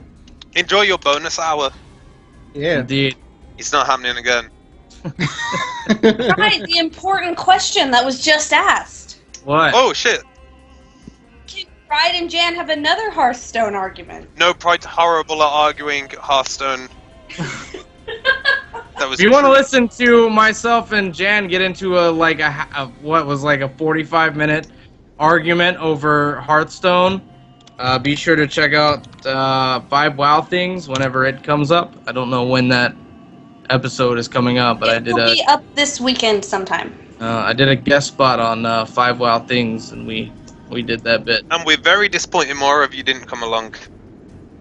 Yes. Yes, we are. Anyways, so that's it. With the subscription thing, yeah, like I said, it can take 24 hours, so just be patient. It will show up. I promise. Just check back on the forums every once in a while for that next day or so, and it will be there eventually. We don't want to automate it because security reasons. We don't want that responsibility. So there's all that. So anyways, in the meantime, this has been the 100th episode of But Wait, There Is Lore. I have been Pride. Done has been done. Necro has been Necroxus. And you are correct. No, Necro has been Neko. What? We're not getting into this shit. Rehorse is just yelling right now. He is. All right, guys. That's the end. That's it. Done. No, we're done. We're done. Jan has been Jan.